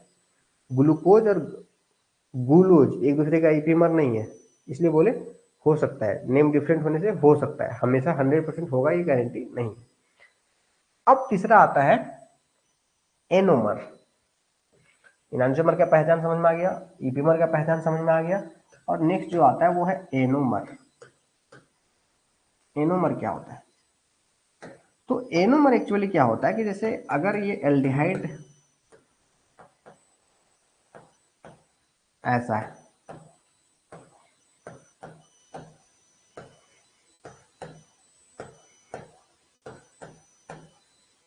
जैसे आप इसको एग्जांपल से समझिए कि ये ग्लूकोज है और इस तरह का स्ट्रक्चर है। जैसे अगर मान लीजिए कि किसी को एग्जांपल लेते हैं कि जैसे मान लो मैं ही एग्जांपल हूँ, मैं घर पे हूँ और कोई मिलने आया तो मैं मिल गया, कुछ लोगों से मिला और कुछ लोगों से नहीं मिला, नहीं मिल पाया। इसका मतलब क्या है कि जब वो लोग आए थे तो हम घर के, जैसे मैं गेट पे खड़ा हूँ, ठीक है, मेरे घर के आसपास से बहुत लोग गुजर रहे हैं, तो उसमें से 10 लोग गुजरे और आगे जाके पूछे कि वो गेट पे था कि नहीं था, मतलब था कि नहीं था, तो कोई बोलेगा नहीं था। मान लो 10 लोग गए, 10 लोगों में से 7 लोग बोला हाँ देखे उसको, और 3 लोग बोला नहीं देखे। 3 लोग हमको देखा ही नहीं, हम उनसे मिले ही नहीं। इसका मतलब क्या है कि हम गेट पे नहीं थे, और वो मेरा गेट देख के गया, ऐसा नहीं कि बोल सकते हो कि नहीं देख के गया है, मेरा आराम से ऑब्जर्व करके गया, उसको काम ही था देखने आने का, उसको भेजा गया था, 10 लोग को भेजा गया था हमको देखने के लिए कि गेट पे है कि नहीं है। 7 लोग बोला हाँ है, 3 लोग बोला नहीं है। इसका मतलब क्या है कि हम गेट पे नहीं थे, तो कहाँ चले गए थे, घर के अंदर चले गए थे। इसका मतलब तो यही मीनिंग है, यही हुआ होगा। तो उसी तरह से कुछ कंपाउंड ये प्रूफ करता है कि ग्लूकोज में एल्डिहाइड ग्रुप होता है, और कुछ रिएक्शन ऐसा प्रूफ करता है कि ग्लूकोज में एल्डिहाइड ग्रुप नहीं रहता है। तो भाई एल्डिहाइड ग्रुप नहीं रहता है तो आखिर फिर क्वेश्चन मार्क है कि कहाँ रहता है। जैसे मैं गेट पे नहीं हूँ तो कहाँ रहेंगे, होंगे हम घर के अंदर होंगे। तो उसी तरीके से ये इसका दूसरा स्ट्रक्चर बताया गया। अच्छा ठीक है, जब एल्डिहाइड ग्रुप के फॉर्म में नहीं रहता है, इसका मतलब जो है तो ग्लूकोज जो है वो एक दूसरे फॉर्म में रहता होगा, जिसके कारण से आपको दिखा नहीं होगा। जैसे आप समझाओगे ना कि वो आपसे हम इसलिए नहीं मिले ना क्योंकि हम घर चल गए थे, खाना खा रहे थे, अंदर चले गए थे इसलिए नहीं दिखे, कोई तो कंक्लूजन देंगे ना कि मतलब कुछ तो जस्टिफिकेशन देंगे। तो वैसे ही अगर कुछ रिएक्शन में एल्डिहाइड ग्रुप पता ही नहीं था, आगे डिटेल में डिस्कस करने वाले हैं, इसका मतलब ये है कि जो ग्लूकोज मॉलिक्यूल का जो एल्डिहाइड ग्रुप है वो किसी दूसरे रूप में बदल चुका है।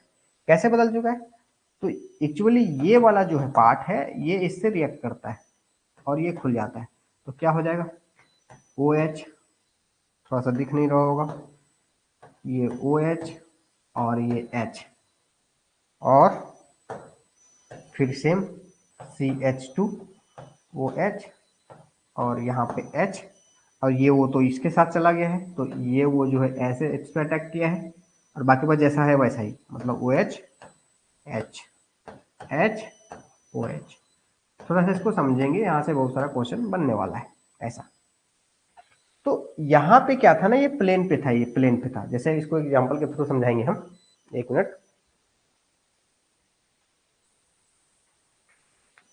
जैसे इसको देखिए,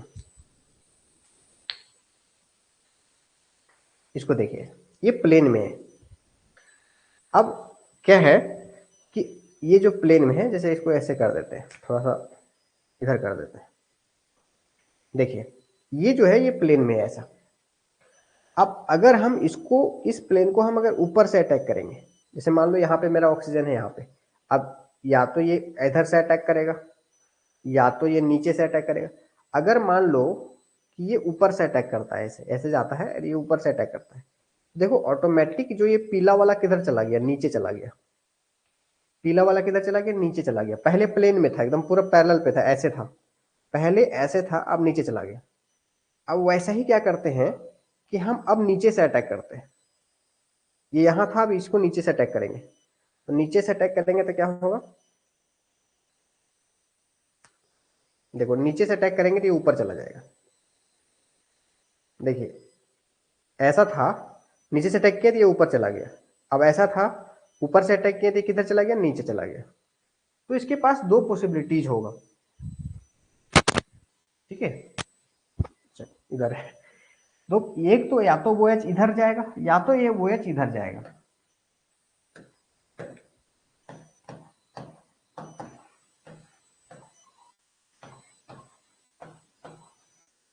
ये चैप्टर में केवल बस स्ट्रक्चर याद कर लेने के बाद सब लॉजिक से बन जाएगा, सबका लॉजिक है, ठीक है ऐसा। तो अब यहां पे क्या है, इसको बोलते हैं डी ग्लूकोज। इसी का दो रूप है, क्या है, अल्फा, वो एच आगे है मतलब अल्फा डी ग्लूकोज, और ओ एच पीछे इसलिए बीटा डी ग्लूकोज ऐसा। तो ये जनरली तब होता है जब इसको हम वाटर में डाल देते हैं। तो अल्फा ग्लूकोज का दो रूप होता है, सॉरी ग्लूकोज का दो रूप होता है, अल्फा डी ग्लूकोज और बीटा डी ग्लूकोज। इसको जानना है, तो इसका जो साइक्लिक फॉर्म में दो रूप होता है उसको बोलते हैं एनोमर। क्यों, और इसमें जो OH और H का पोजीशन कहाँ पे चेंज हो रहा है, इसी कार्बन पे, पहला कार्बन पे C1 पे, इसीलिए इसको बोलते हैं एनोमर। इसके अलावा जो भी कायरल सेंटर पे, अगर कायरल सेंटर पे अगर OH और H का पोजीशन चेंज होता है तो उसको बोलते हैं ईपीमर। लेकिन अगर कार्बोनिल कार्बन पे, जहाँ पे कार्बोनिल ग्रुप था उस कार्बन पे अगर चेंज हो रहा है तो उसको बोलेंगे एनोमर। डिफिनेशन पूछा जा सकता है। If there is difference of position of OH and H group of carbonyl at carbonyl carbon, these are called anomers. If there is different of positions of OH and hydrogen at a chiral center, then those two compounds will be called epimers. ये ध्यान देना है, ठीक है। तो इसका logic कैसे, अगर एनोमर पहचानना है तो भैया अल्फा बीटा हो तो एनोमर कहलाएगा। देखिए लॉजिक क्या है, अगर कैपिटल डी और कैपिटल एल के साथ अगर सेम नेम हो तो उसको बोलेंगे इनांशियोमर, और अगर अल्फा और बीटा के साथ सेम नेम हो तो उसको बोलेंगे एनोमर। पहचान तो यहीं से। अब ऐसा तो है नहीं, अगर स्ट्रक्चर बना के दिया तो फिर लल्लू हो जाएगा क्वेश्चन। आप देख लोगे पहला पे डिफरेंट है मतलब एनोमर। कहा अगर स्ट्रक्चर बना के पूछेगा एग्जाम में तो सीधी सी बात है, देख के बता दोगे कहाँ पे चेंज हो रहा है। मिरर इमेज है तो इनांशियोमर, और अगर किसी एक जगह पे चेंज है तो ईपीमर, और पहला जगह पे चेंज है तो एनोमर। तो आई होप कि अगर स्ट्रक्चर देके के भी पूछे ईपीमर कौन सा है, इनांशियोमर कौन सा है और एनोमर कौन सा है, या तो फिर नेम वाइज भी नेम देकर के भी पूछे तो भी आप लोग से क्वेश्चन बन जाना चाहिए। यस या नो, जल्दी से कमेंट करेंगे।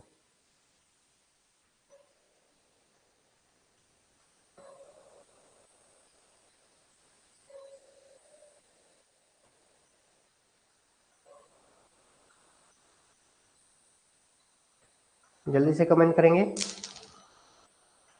यस, चलिए आगे देखिए। अब क्या होता है, ग्लूकोज, जैसे मेरा तीन रूप है एक तरह से देखा जाए। एक सादगी जिंदगी, मतलब मस्त किसी से नॉर्मल जिंदगी।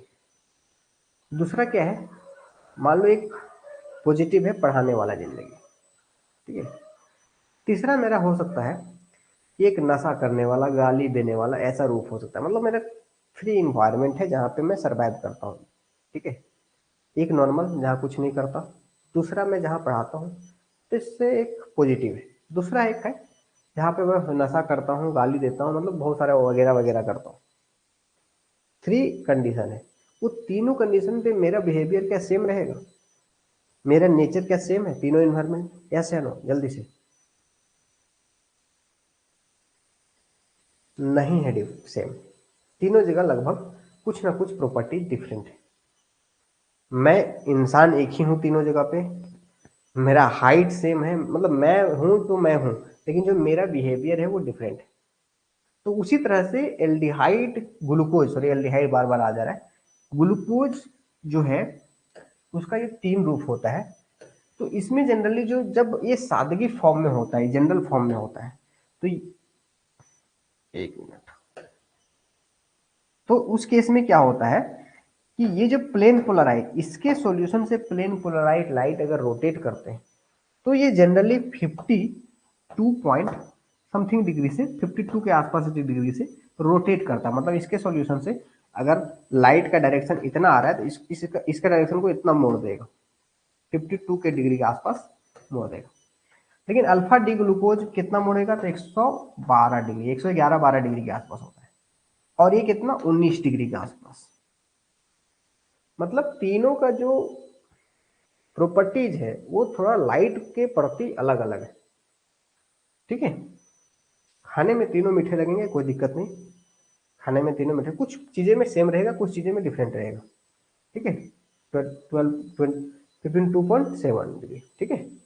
तो जब सादगी एकदम फ्रेश ग्लूकोज अगर लेते हैं तो उसका जनरली 52, कई एक जगह पे 1112 रहता है। लेकिन अगर उसका अल्फा फॉर्म की अगर बात करें तो 1112 डिग्री होता है, और ये बीटा फॉर्म होता है 19 डिग्री। इसको आइसोलेट करके भी रखा जा सकता है, प्योर फॉर्म में इसको भी रखा जा सकता है, इसको भी रखा जा सकता है। लेकिन अब यहाँ पे एक क्वेश्चन आता है आप लोग का, म्यूटा रोटेशन, म्यूटा रोटेशन। अब या तो अल्फा डी ग्लूकोज, मतलब अल्फा डी ग्लूकोज को पानी में डालो, तो अल्फा डी ग्लूकोज क्या करेगा, ग्लूकोज में ग्लूकोज में कन्वर्ट होने लगेगा, और ये इक्विलिब्रियम हो जाएगा, बीटा डी ग्लूकोज हो जाएगा।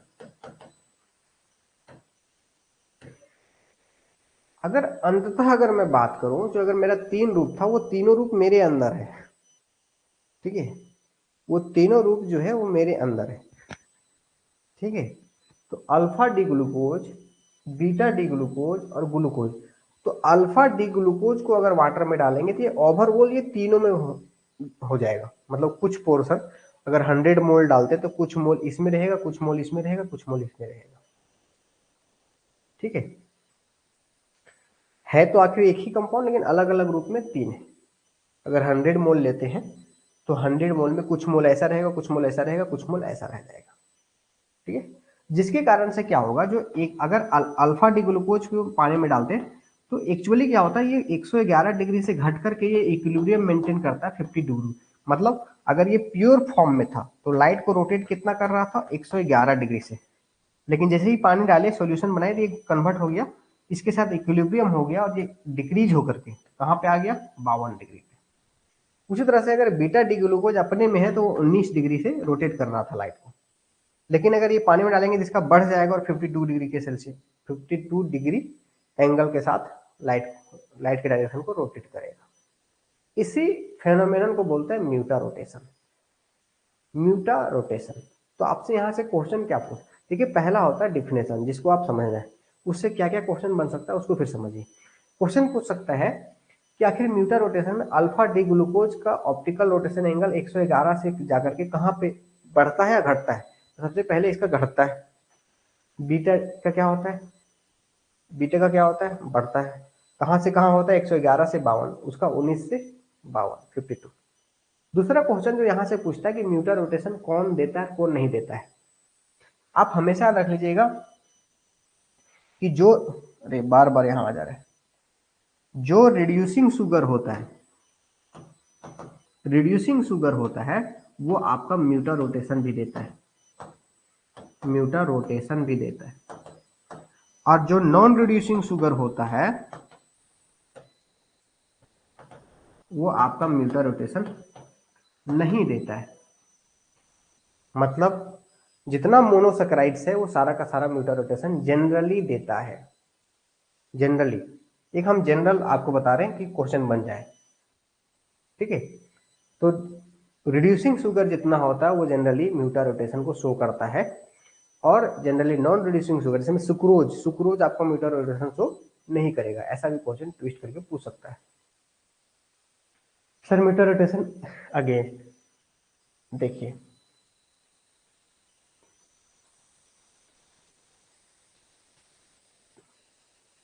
आपका ग्लूकोज का 3 रूप होता है, ठीक है। एक नॉर्मल, इसका जो लाइट को रोटेट करता है 52 डिग्री के एंगल से, ओपन चेन जिसको बोलते हैं। और दो इसका साइक्लिक फॉर्म होता है, अल्फा डी ग्लूकोज और beta D glucose. Alpha D glucose जब होता है तो वो प्योर फॉर्म में 112 डिग्री एंगल से रोटेट करता है लाइट के डायरेक्शन को, और बीटा के फॉर्म में 19 डिग्री के एंगल से। जब ये प्योर फॉर्म में ऐसा रहेगा तब, जैसे कि मैं एग्जांपल दिया कि मैं एक इंसान हूं, मैं, मेरा काम एक जनरल नॉर्मल रहना जिंदगी में, दूसरा काम यह है कि पढ़ाना है, तीसरा मेरा काम यह है कि दारू पीना है, नशा करना है, ठीक है। तो अगर मैं केवल जब पढ़ा रहा हूँ तो मेरा फोकस 100% पढ़ाने पे अगर होगा तो मैं क्या करेंगे, केवल अच्छा से पढ़ाएंगे। अगर मेरा केवल दारू पीने का अगर इन्वायरमेंट में रहेंगे, केवल दारू पीना है, नशा करना है, तो केवल नशा करेंगे हम, ठीक है। तीसरा, कुछ नहीं कर रहे होंगे, जैसे काम कर रहे होंगे, ऑफिस जा रहे होंगे, आ रहे होंगे, मतलब नॉर्मल जिंदगी जिस तरह लोग रहता है, घर में बैठना सोना, मतलब नॉर्मल होगा एक, उस केस में। तो तीनों फेज में मेरा जो प्रॉपर्टीज होंगे वो अलग अलग है ना। उसी तरह से कंपाउंड का तीनों फेज में प्रॉपर्टीज अलग अलग है, लाइट के रोटेशन के रिस्पेक्ट में, लाइट के डायरेक्शन को रोटेट करने के रिस्पेक्ट में, ठीक है।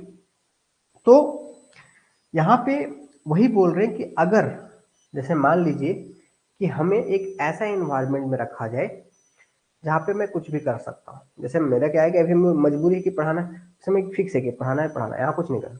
लेकिन एक ऐसा इन्वायरमेंट में हमें रखा जाए कि हम कुछ भी, मतलब बहुत ज़्यादा कम्प्लेक्स नहीं है, सब कुछ है, बगल में दारू रखा हुआ है, बगल में बेड रखा, मतलब बेड है, आराम से सो सकते हैं, पढ़ाना है पढ़ाओ, नहीं पढ़ाना नहीं पढ़ाओ, ऐसा है, ठीक है। तो उस केस में क्या कर सकते हैं, जनरली आप मान लीजिए कि मैं एक आने वाला टाइम मतलब मान लीजिए कोई मेरे जैसा इंसान अपने बच्चे के साथ है, तो उसके पास तीनों फेज अप्लाइड है ना, या तो वो बच्चा पढ़ा सकता है, या तो नॉर्मल रह सकता है, या तो बच्चा के सामने दारू भी पी सकता है, वो तीनों कर सकता है। तो वैसे गार्जियन जिसके पास तीनों फ्रीडम हो तो उस समय तीनों करता है ना, एक इक्विलिब्रियम मेंटेन करता है। जब मन करता है तो बच्चों को आकर पढ़ा देता है, जब मन करता है सो जाता है, जब मन करता है दारू पी लेता है, मतलब वहां पे उसको तीनों फ्रीडम फेज है, तीनों तीनों फेज को मेंटेन कर सकता है। तो वैसा ही जब इसको हम अल्फा डी ग्लूकोज को वाटर में डालते हैं, जैसे मान लो इस ग्लूकोज को वाटर में डालें, तो वाटर में डालने से क्या होगा, वाटर इससे रिएक्शन करेगा H2O, और इसको H लेगा और यहाँ पे OH आएगा, और OH H2O रिएक्शन करके ये बन जाएगा। और जैसे ही ये बना फिर यहाँ से ये भी बन सकता है ना। जैसे कि एग्जाम्पल में बता रहा था कि देखिए अगर ये डबल बॉन्ड है ऐसा, है ना, मान लीजिए कि जिसको हम पानी में डालें, पानी के डालने से क्या होगा, ये रिएक्शन करके ये फिर से इसमें आ जाएगा, मतलब इसमें आ जाएगा। अब इसमें से फिर से वाटर रिएक्शन करने पे गारंटी थोड़ी ना कि यही बनेगा, क्योंकि यहाँ से दोनों पॉसिबिलिटी, ये भी बनेगा और ये भी बनेगा, तो पानी से पानी आने से क्या होता है कि इसको एक फ्रीडम मिल जाता है, या इसको यहाँ से यहाँ जाना, इसको यहाँ से यहाँ जाना, इसको यहाँ से यहाँ जाना, मतलब इसके माध्यम से ये बीच में रहेगा स्ट्रक्चर, इसके माध्यम से ये पहले यहाँ आएगा, यहाँ से यहाँ जा सकता है, फिर यहाँ से यहाँ आएगा, ये यहाँ से यहाँ जा सकता है, मतलब तीनों फेज वो मेंटेन कर सकता है। वाटर में जाने के बाद वो फ्रीडम होगी। अब तीनों मेंटेन करने से क्या होता है, वो इक्विलिब्रियम मेंटेन करता है। ठीक है, तो उस केस में क्या होता है कि अगर अल्फा डी ग्लूकोज को पानी में डालते हैं तो वो इक्विलिब्रियम मेंटेन करने के लिए 52 डिग्री एंगल पे आकर के इक्विलिब्रियम मेंटेन हो जाता है। अगर इसको पानी में डालेंगे तो ये भी आकर के इक्विलिब्रियम मेंटेन करता है 52 डिग्री एंगल पे। तो इसी फेनोमेनन को, जिससे लाइट के डायरेक्शन का एंगल को जो प्रॉपर्टी वो डिफरेंट हो गया, अल्फा डी ग्लूकोज को पानी में डालने से लाइट का डायरेक्शन अगर प्योर फॉर्म में था तो उस केस में क्या था, 119 डिग्री 111 डिग्री से लाइट को डिफ्रैक्ट कर रहा था, लेकिन उसको पानी में डालने से वो 52 डिग्री पे करने लगा। तो इस जो घटना है ना, उसको बोलते हैं म्यूटा रोटेशन। लेकिन यही चीज चीनी जो खाते हो उसको पानी में डालने से आपका जो है एंगल चेंज होगा, लेकिन इस तरह का फेनोमेनन नहीं होगा। ठीक है, उसको भी बताएंगे उसको क्या कहते हैं, अभी आगे बताएंगे। ठीक है, तो जनरली आपका जो है म्यूटा रोटेशन कौन शो करता है, तो जनरली आपका म्यूटा रोटेशन जो रिड्यूसिंग शुगर होता है वो आपका म्यूटा रोटेशन शो करता है। समझ में आ गए? ऐसे नो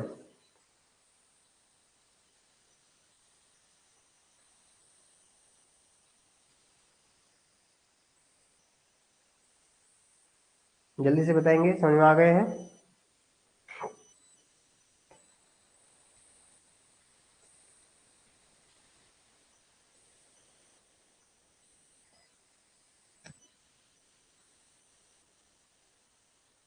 चलिए, तो हम लोग डिस्कस कर रहे थे कि इनांशियोमर, एनोमर और ईपीमर से जो क्वेश्चंस पूछे जा सकते हैं वो क्या क्या पूछे जा सकते हैं। आई होप आप लोगों को समझ में आ गया होगा। अब जनरली जो है, अब यहाँ पे हम बात कर रहे हैं कि जो सुक्रोज जो है, सुक्रोज आपका जो है वो म्यूटा रोटेशन शो नहीं करता, वो इन्वर्जन शो करता है। क्या करता है? इन्वर्जन। इन्वर्जन का मतलब समझिए, आपसे पूछा जाएगा सुक्रोज क्या म्यूटा रोटेशन शो करता है? नहीं करता है, वो इन्वर्जन शो करता है। इन्वर्जन क्या होता है? एक एग्जैक्ट एंगल के साथ आपको मैं डिस्कस बता रहा हूं।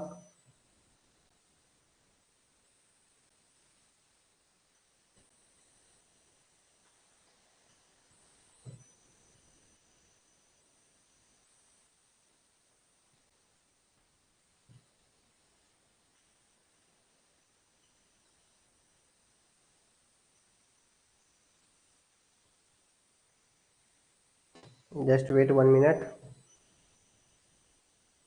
क्योंकि एक जैसा को एक साथ पढ़ने में ज्यादा आपको क्लैरिटी मिलेगी।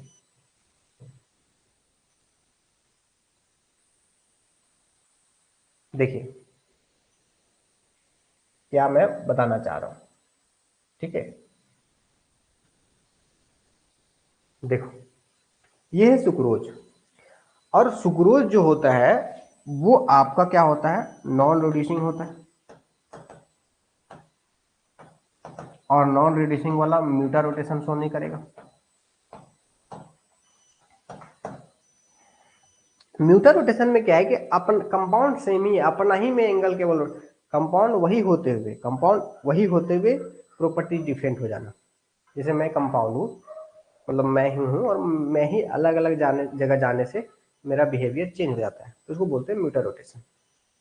ठीक है, आप ही हो, कहीं आप अच्छा रहते हो, कहीं जाकर के बुरा बन जाते हो, तो ये आपका एक दोगलापन है। म्यूटा रोटेशन को आप आम जिंदगी में बोल सकते हैं दोगलापन। आप ही का बिहेवियर दो अलग अलग जगह पे जाकर के अलग अलग हो गया, उसको बोलते हैं म्यूटा रोटेशन। लेकिन इसमें सुक्रोज म्यूटा रोटेशन शो नहीं करता। लेकिन इसमें क्या होता क्या है कि इसमें जो है ये सुक्रोज का, जब अकेला अपना सुक्रोज था तो वो 66.5 डिग्री से रोटेट कर रहा था, और जब इसको हाइड्रोलाइसिस किए तो ये बन गया ग्लूकोज और ये बन गया फ्रुक्टोज। मतलब वो कंपाउंड खुद नहीं रहा, वो ग्लूकोज फ्रुक्टोज में बदल गया। उसको बदलने से क्या हो गया, ग्लूकोज 52 डिग्री की एंगल से चेंज कर रहा है, और ये -92 डिग्री, ओवरऑल कितना हुआ? -20। मतलब एक कंपाउंड पहले क्या कर रहा था, लाइट का डायरेक्शन को ऐसे 66.5 डिग्री से रोटेट कर रहा था, लेकिन अब कंपाउंड दो लोग उसमें आ गए। दो लोग क्या कर रहे हैं, एक लोग इसको जो है, ये पहले जो था उसको क्या कर रहा है, 52 डिग्री के एंगल से पीछे कर रहा है, आगे कर रहा है। लेकिन दूसरा क्या कर रहा है, उसी को पकड़ करके 92 डिग्री एंगल से पीछे कर दिया, मतलब यहाँ पे कर दिया, इसको पकड़ के और यहाँ पे कर दिया। तो ओवरऑल पहले था वहां से कितना हो गया, -20 हो गया ना। मान लीजिए कि कोई आगे ले गया 50 मीटर और कोई पीछे ले गया 90 मीटर, है ना, 90 मीटर। तो कम से कम लगभग, अच्छा ये ओवरऑल 50 और अगर 90 में अगर बात करें तो 40 के आसपास हो गया, ठीक है। अब एंगल मतलब ओवरऑल नेगेटिव हो गया, ठीक है, एग्जैक्ट वैल्यू आपसे नहीं पूछा जाएगा, नेगेटिव हो गया। तो पहले क्या था, पॉजिटिव, अब क्या हो गया, नेगेटिव, इसलिए इसको बोलते हैं इन्वर्जन हो गया। पहले क्लॉकवाइज रोटेट कर रहा था, लेकिन ओवरऑल अब क्या करने लगा, एंटी क्लॉकवाइज। तो ओवरऑल क्या हो गया, इन्वर्जन हो गया। इसीलिए इसको बोलते हैं कैन शुगर को inversion of inversion, invert sugar, इसलिए इसको बोलते हैं इन्वर्ट शुगर। इस फेनोमेनन को बोलते हैं इन्वर्जन, ठीक है, इस फेनोमेनन को बोलते हैं इन्वर्जन, ठीक है। इसको आगे हाइड्रोलाइसिस या इन्वर्जन ऑफ शुगर, ये ठीक है। तो आई होप ये भी समझ में आ गया होगा कि सुक्रोज का इन्वर्जन होता है और ग्लूकोज को पानी में डालने पे म्यूटा रोटेशन होता है। क्लियर है, जल्दी से एक बार कमेंट करेंगे।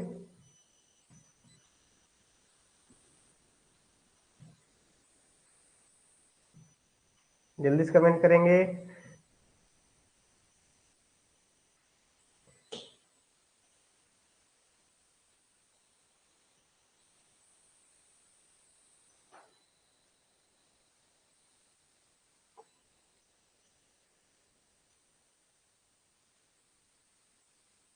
चलिए, तो हम लोग जनरली जो है स्ट्रक्चर, इनांशियोमर, इपीमर, एनोमर और म्यूटा रोटेशन से डिस्कशन कर चुके हैं।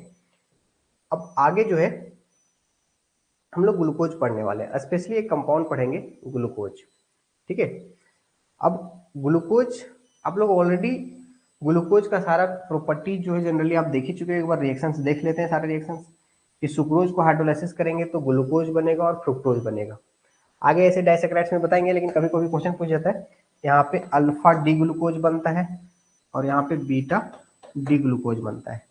बहुत जगह पे लिखा रहता है alpha D, capital D, small D glucose, मतलब अल्फा डी प्लस ग्लूकोज। तो इस प्लस मतलब लाइट को क्लॉकवाइज रोटेट कर रहा है, इस प्लस डी मतलब लास्ट में ओ OH है, राइट साइड में ओ OH है, ठीक है। और अल्फा मतलब आपको पता है कि अल्फा एनोमर, मतलब जो ऊपर में जो सबसे कार्बन पहला पे ओ OH जो है वो राइट साइड है। देखिए अल्फा मतलब सबसे ऊपर वाला ओ OH किधर है, राइट साइड है। कैपिटल डी मतलब सबसे सेकेंड लास्ट में जो ओ OH है वो राइट साइड है। डी मतलब लाइट को क्लॉकवाइज रोटेट कर रहा है। उसी तरह से यहाँ पे क्या होता है, बीटा डी माइनस मतलब एल फ्रुक्टोज। तो बीटा मतलब सबसे कार्बोनिल, कार्बोनिल कार्बन पे ओ OH किधर है, पीछे है। बी से बीटा, बी से बैक। डी मतलब सेकेंड लास्ट पे जो ओ OH है वो किधर है, राइट साइड है। एल मतलब लाइट को किधर रोटेट कर रहा है, एंटी क्लॉकवाइज। उसके बाद लेकिन स्टार्च को हाइड्रोलाइसिस करते हैं, स्टार्च हमारे फूड में मिल जाते हैं। तो ग्लूकोज जो है, ग्लूकोज ग्लूकोन डी, जैसे इस तरह से जो चीनी तो आप लोग गन्ना से बनता है सुक्रोज, और उस सुक्रोज को हाइड्रोलाइसिस करेंगे तो ग्लूकोज फ्रुक्टोज बन जाएगा। लेकिन जो स्टार्च होता है जो हमारे फूड मटेरियल्स में मिलते हैं, उसको एसिड डाल करके, उसको जनरली घर पे नहीं बनता है, वो जनरली आपका इंडस्ट्री में बनता है, ठीक है। तो एसिड H2O हाइड्रोलाइसिस करेंगे तब ये बनता है, इसको ड्राई करते हैं, बहुत सारा प्रोसेसिंग होता है, तब जाकर के ये ग्लूकोज बनता है और ग्लूकोन डी आप लोग को मार्केट में आता है, ठीक है। आप फिजिकल प्रॉपर्टीज में यहाँ पे 52 होगा, 52 डिग्री होगा, ऑप्टिकली एक्टिव होता है ग्लूकोज। और ये बहुत ज़्यादा इंपॉर्टेंट नहीं है। यहाँ पे एक इंपॉर्टेंट है, ग्लूकोज वाटर में सोल्यूबल होता है। तो क्यों सोल्यूबल होता है? एल्कोहल में सोल्यूबल होता है। क्यों सोल्यूबल होता है? तो हाइड्रोजन बॉन्डिंग की वजह से। ग्लूकोज में बहुत सारा OH ग्रुप है, जिसमें मोर इलेक्ट्रोनेगेटिव आइटम के पास लॉन पेयर भी है और हाइड्रोजन है।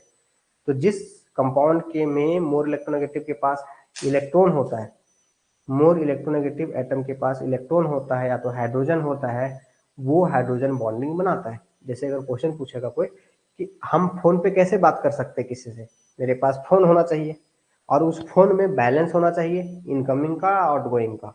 उसी तरह से कोई कंपाउंड तभी हाइड्रोजन बॉन्डिंग वाटर के साथ बनाता है, वाटर में तो ऑलरेडी है मोर इलेक्ट्रोनेगेटिव एटम और हाइड्रोजन। तो कोई कंपाउंड वाटर के साथ सोल्यूबल तभी होगा जब उस कंपाउंड के पास मोर इलेक्ट्रोनेगेटिव एटम के पास या तो हाइड्रोजन हो या तो मोर इलेक्ट्रोनेगेटिव एटम के पास लॉन पेयर हो। तो दोनों ग्लूकोज में है। तो दो इंपॉर्टेंट पॉइंट है कि सोल्यूबल होता है, स्पारेंगली सोल्यूबल अल्कोहल में होता है। क्यों होता है? क्योंकि हाइड्रोजन बॉन्डिंग होता है। ठीक है। केमिकल प्रॉपर्टीज में रिएक्शन देखेंगे तो रिएक्शन आप लोग को ये आपको याद रखना है। जैसे देखिए, ब्रोमीन वाटर जो है ये माइल्ड ऑक्सीडाइजिंग एजेंट है, केवल एल्डिहाइड को ऑक्सीडाइज करेगा और एल्डिहाइड को ऑक्सीडाइज करके इस कंपाउंड को ग्लूकोनिक बोलते हैं। ये आपको याद रखना है। बहुत बार क्या होता है, ग्लूकोनिक, ग्लूकारिक और सैकरिक में बहुत डिफरेंट गलतियां करते हैं लोग। ग्लूकारिक, सैकरिक, ग्लूकोनिक अलग है और ग्लूकारिक और सैकरिक अलग है। सैकरिक तब होता है जब दोनों एंड में COOH आता है और ग्लूकोनिक तब आता है जब एक एंड में COOH आता है। मतलब इसका स्ट्रक्चर क्या है, ये आपको स्ट्रक्चर याद रखना है। ठीक है। बाकी बात जो ग्लूकोज का है, क्योंकि यहीं पे हम इंडिकेट करते हुए चलेंगे। इस रिएक्शन क्या बताता है, अगर इस मॉलिक्यूल पे ऑक्सीजन से रिएक्शन करें और ये बन गया, इसका मतलब ये है कि एक एल्डिहाइड ग्रुप है उसमें, क्योंकि ब्रोमीन वाटर एल्डिहाइड ग्रुप को कार्बोक्सिलिक में बदलता है। ये रिएक्शन इंडिकेट कर रहा है कि एल्डिहाइड ग्रुप है। स्ट्रॉन्ग ऑक्सीडाइजिंग एजेंट से रिएक्शन कर रहा है, इसका मतलब ये है कि कार्बन नंबर सेम है, इसका मतलब प्राइमरी एल्कोहल है और आपका एल्डिहाइड ग्रुप है, जिसके कारण से 6 कार्बन वाला कंपाउंड बन रहा है। आगे तो इसका नेम के साथ आपको स्ट्रक्चर याद करना है कि ब्रोमीन वाटर से रिएक्शन करने पे क्या बनता है, तो ग्लूकोनिक एसिड बनता है। ग्लूकोनिक का फॉर्मूला क्या है, एक COOH।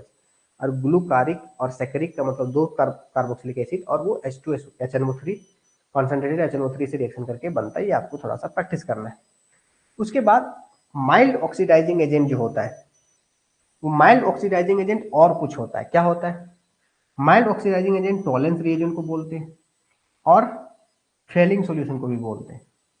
तो ओवरऑल इतना लंबा अगर नहीं भी करना है तो आपको याद रखना है कि टॉलेंस रिएजेंट कहते किसको है, तो ammoniacal solution of NH4OH plus AgNO3 को बोलते हैं Tollens reagent. Fehling solution in normal बोलते हैं alkaline solution of copper sulphate CuSO4।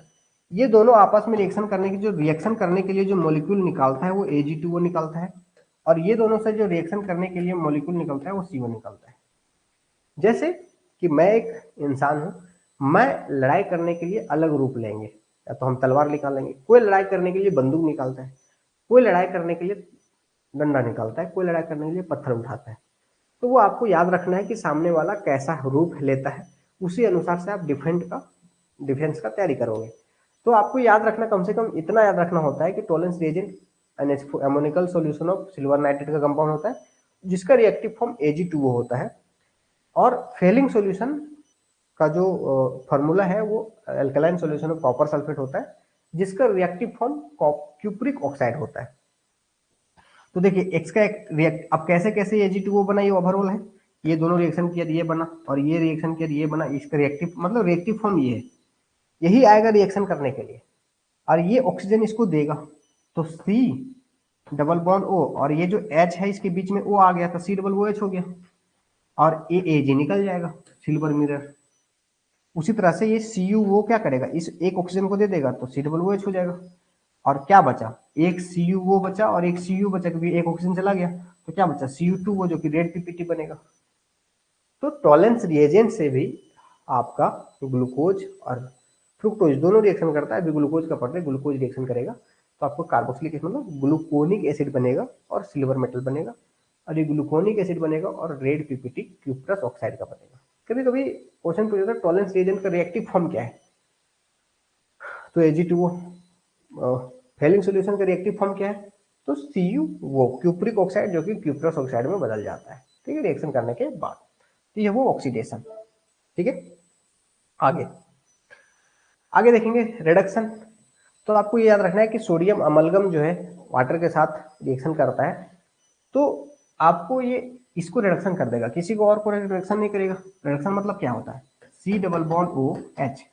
देखिए ऑक्सीडेशन मतलब एक ऑक्सीजन आएगा तो CH की जगह C डबल बॉन्ड OH बन जा रहा था, लेकिन अगर रिडक्शन मतलब क्या हो गया, HH आ गया तो COH HH, तो सब जगह OH चला जाएगा, कहाँ गया, और सब जगह OH चलने पे इसको बोलते हैं सोर्बिटोल। अब इस रिएक्शन क्या बता रहे हैं, देखिए 6 कार्बन तो ग्लूकोज में है ही, 6 कार्बन तो है ही, और 6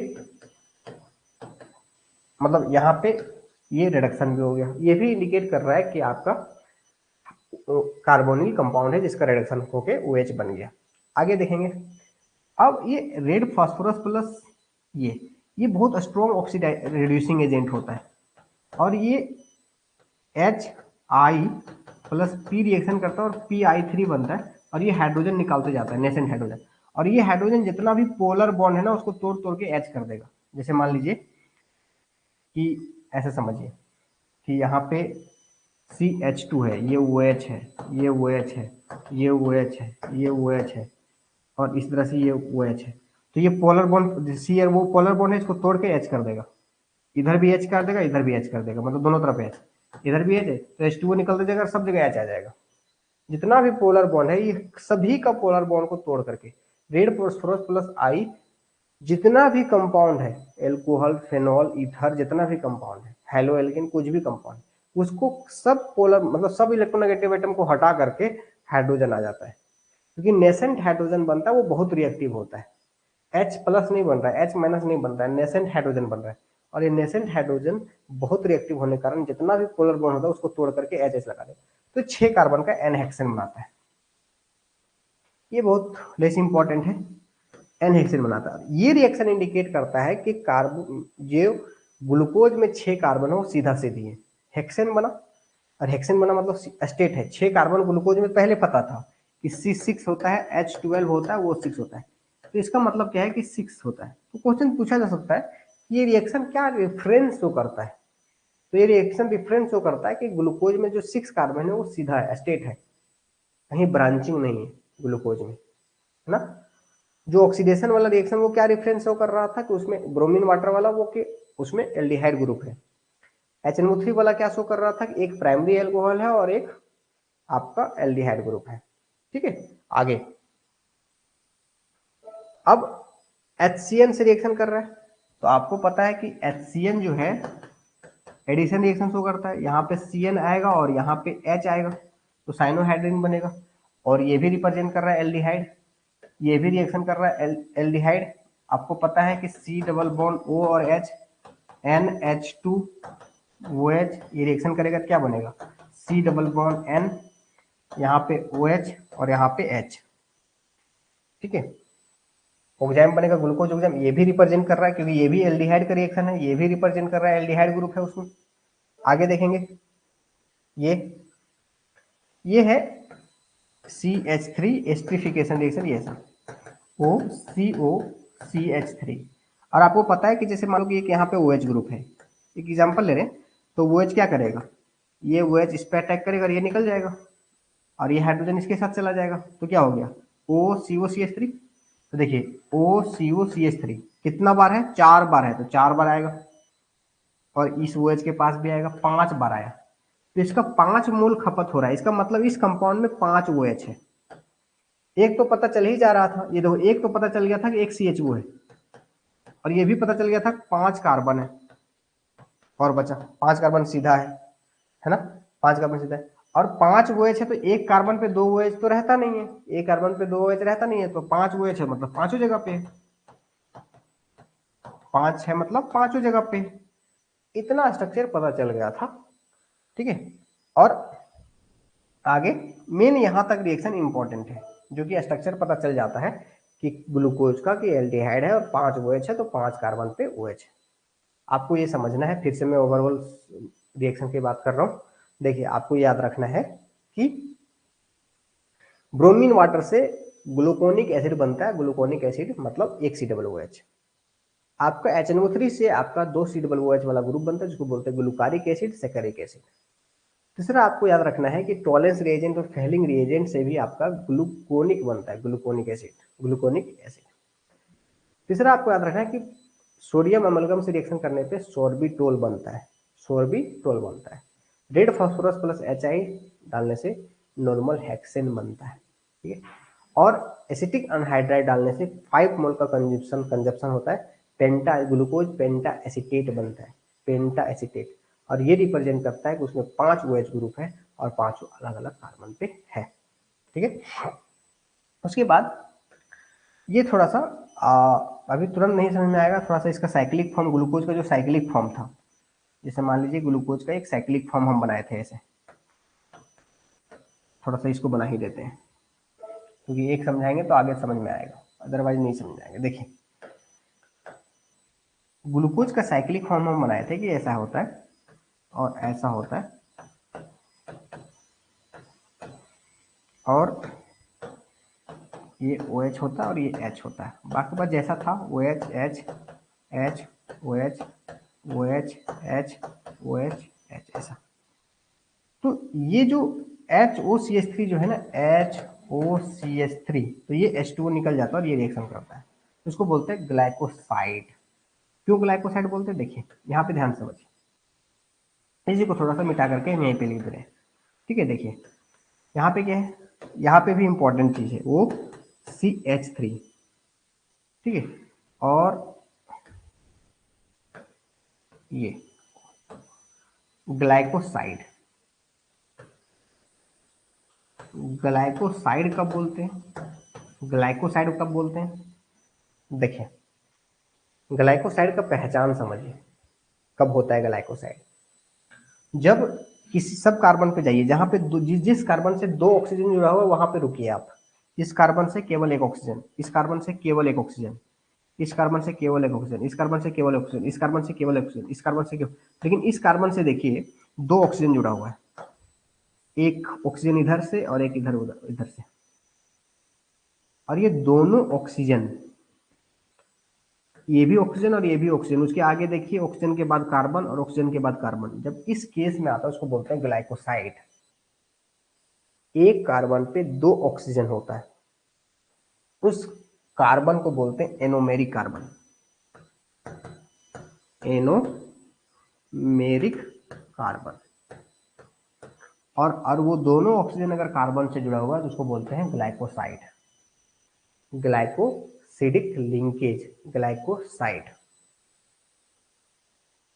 क्लियर है ये कंसेप्ट। और ये OH जो है वो रिएक्शन करता है मिथाइल ग्लाइकोसाइड, ठीक है। आई होप आप लोगों को समझ में आ गया होगा, यस या नो। हमको मिटाना नहीं चाहिए था ऐसे। उसी तरह से ये भी वही सही करता है, जो यहाँ से एक OH निकला था ना ग्रीन वाला, ये OH और H, बाकी बात जो ऐसा था, तो ये भी क्या करता है CaOH और ये OH, और ये भी आपका H2O निकल करके जो O के बाद CH3 था वो CaOH होता है, इसको बोलते हैं ग्लूकोसेट, ठीक है। ये बहुत ज़्यादा इंपॉर्टेंट रिएक्शन है नहीं, इसलिए मिसलेनियस रिएक्शन लिखा हुआ है, बहुत ज़्यादा आप लोगों को इंपॉर्टेंट है नहीं, ठीक है। आगे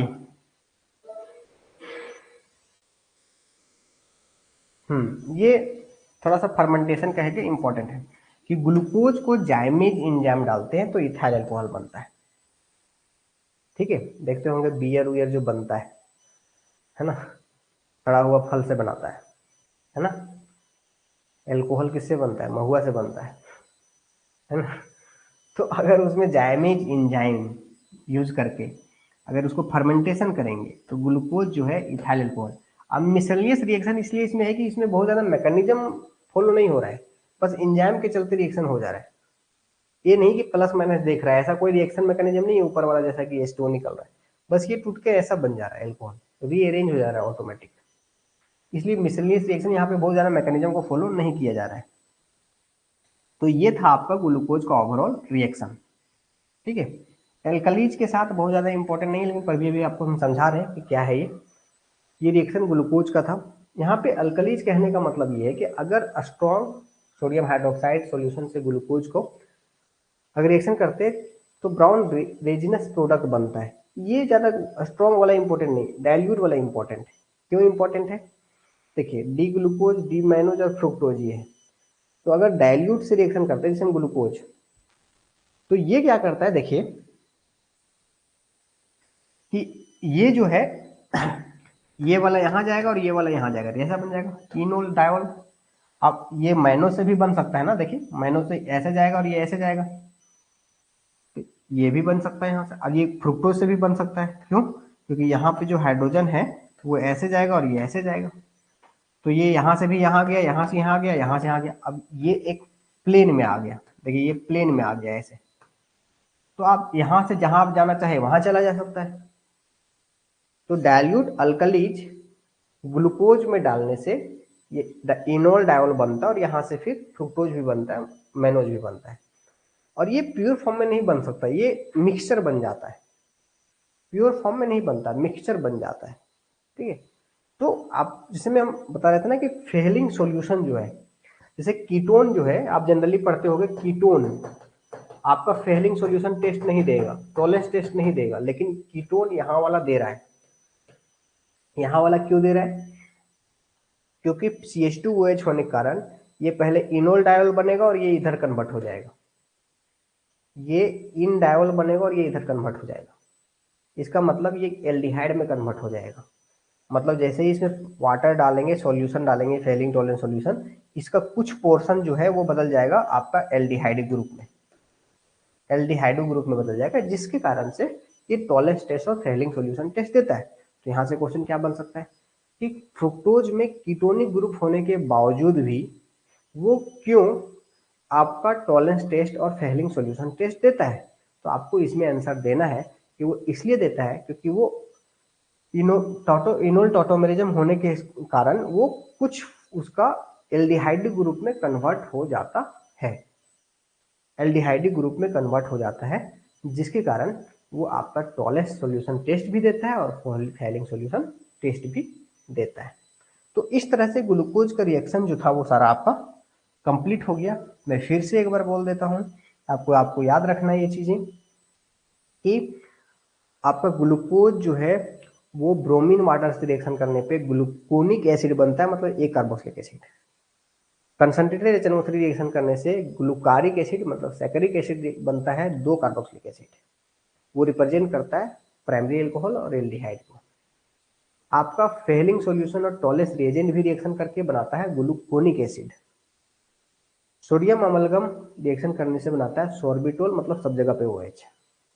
एसिटिक अनहाइड्राइड से रिएक्शन करने पे पेंटा एसिटेट, ग्लूकोज पेंटा एसिटेट बनाता है, मतलब जितना भी OH है वहां पे COCH3 आ जाएगा।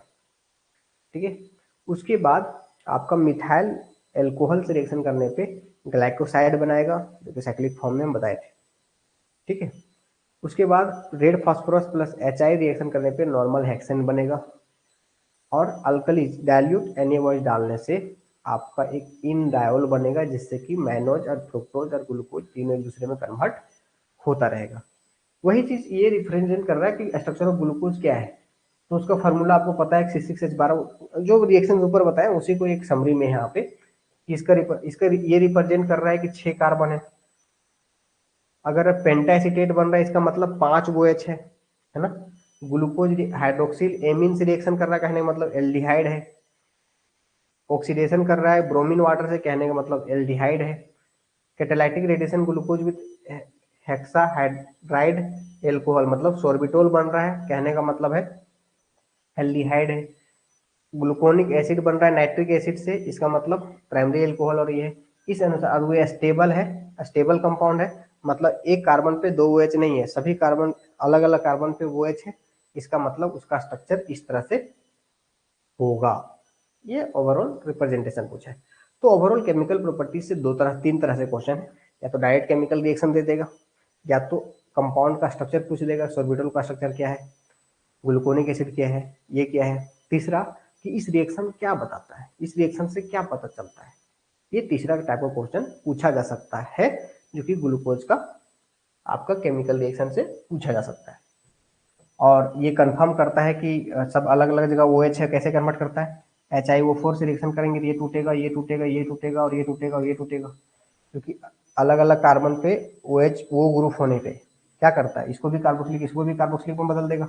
देखिए इसको भी OH करेगा, इसको भी OH करेगा, ऐसे इसको देख लेंगे एक बार, सब तोड़ देगा। इतना ही, इतना कुछ बहुत ज़्यादा इंपॉर्टेंट है नहीं, ठीक है। अब इस तरह से ग्लूकोज जो है ये इंपॉर्टेंट नहीं है, कॉन्फ़िगरेशन ऑफ ग्लूकोज।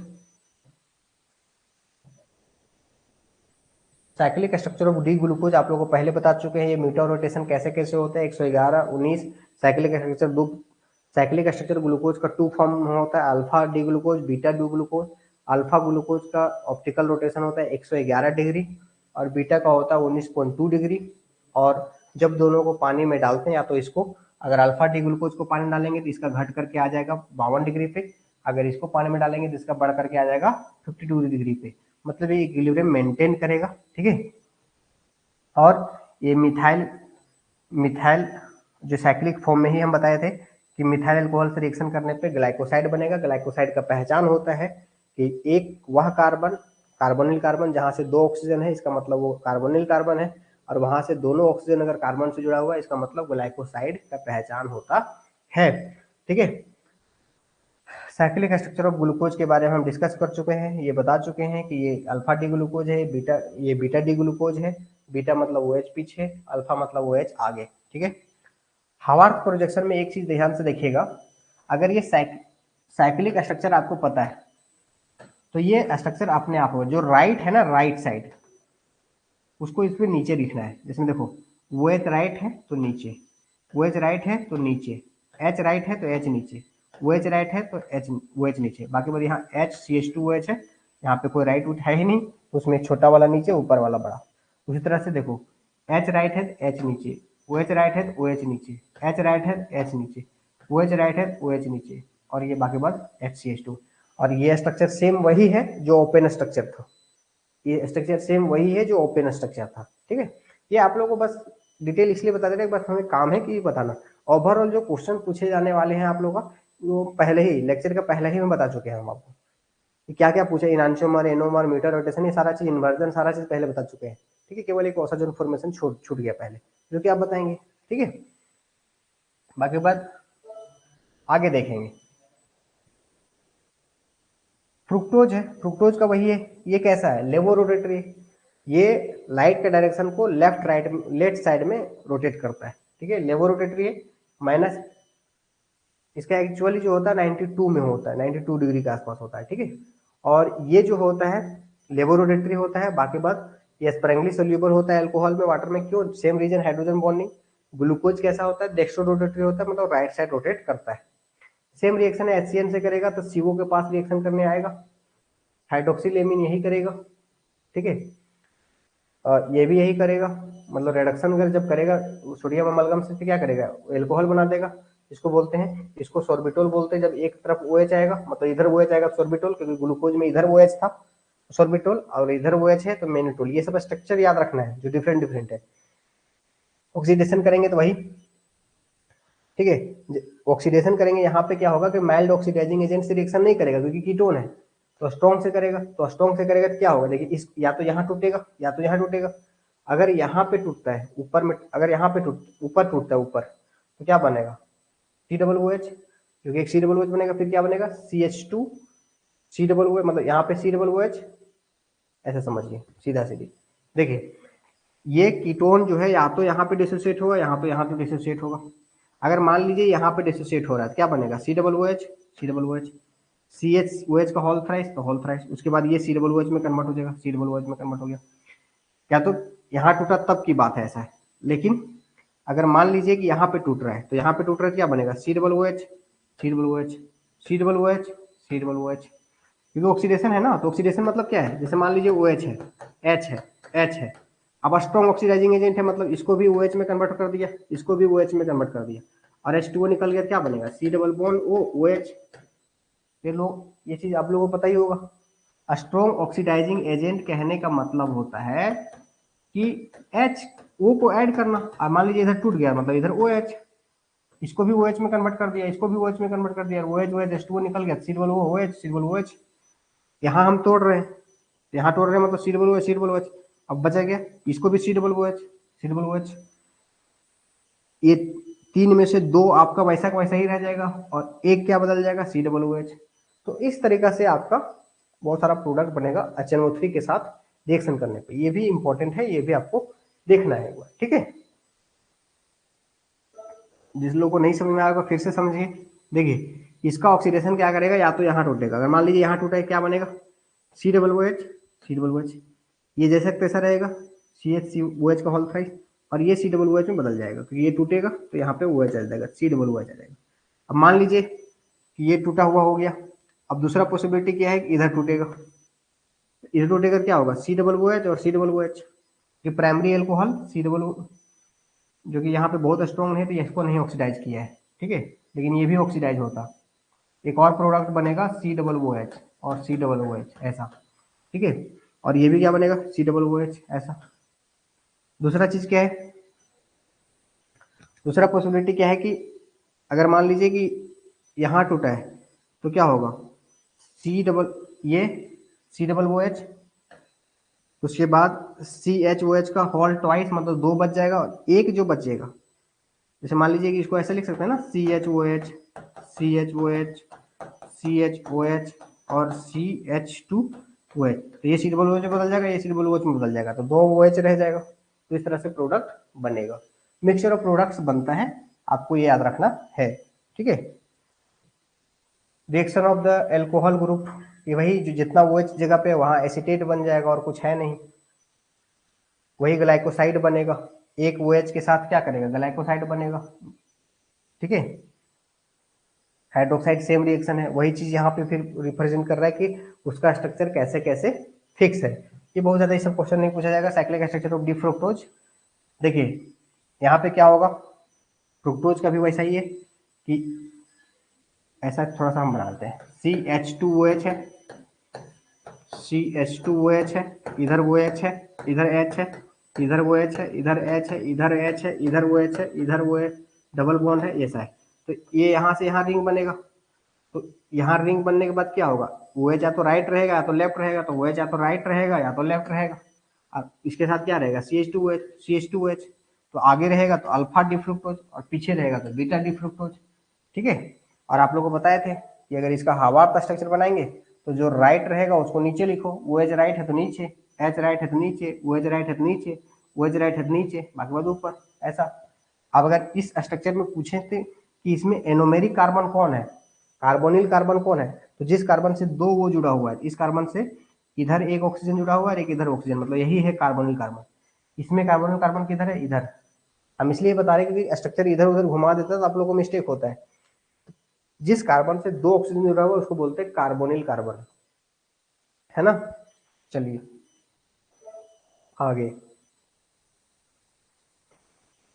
अब ये है ओसाजोन फॉर्मेशन। अब आगे जो इंपॉर्टेंट है आप लोगों को, बाकी बात ये तो बस हमें कर्तव्य था कि सारा एक बार ओवरव्यू करवा देना है। ओसाजोन फॉर्मेशन जो है एक इम्पॉर्टेंट है, और आप लोगों को कल भी कभी लेक्चर में हम डिस्कस किए थे कि आखिर इसमें क्या क्या याद कराना है। तो सबसे पहले आपको ये याद रखना है ओसाजोन फॉर्मेशन में कि एक कोई भी मॉलिक्यूल है जिसमें एक एल्डिहाइड और सामने वाला OH ग्रुप होना चाहिए, एक डबल C डबल बॉन्ड हो और एक OH ग्रुप, ऐसा होना चाहिए। और इसमें 3 mole of phenyl hydrogen use होता है। और ओसाजोन का स्ट्रक्चर ये है कि C double bond N NH C6H5 N NH C6H5। तो इससे क्वेश्चन पूछा जाता है कि ओसाजोन फॉर्मेशन में कौन कौन सा कार्बन इन्वॉल्व रहता है। तो पहला क्वेश्चन, पहला कार्बन 1 और कार्बन 2, कार्बन 1 और कार्बन 2 दो कार्बन ऐसे हैं जो ओसाजोन फॉर्मेशन में इन्वॉल्व रहते हैं, पहला तो ये। दूसरा, ओसाजोन फॉर्मेशन में कौन सा रिएजेंट को यूज करते हैं, तो फिनाइल हाइड्रोजन।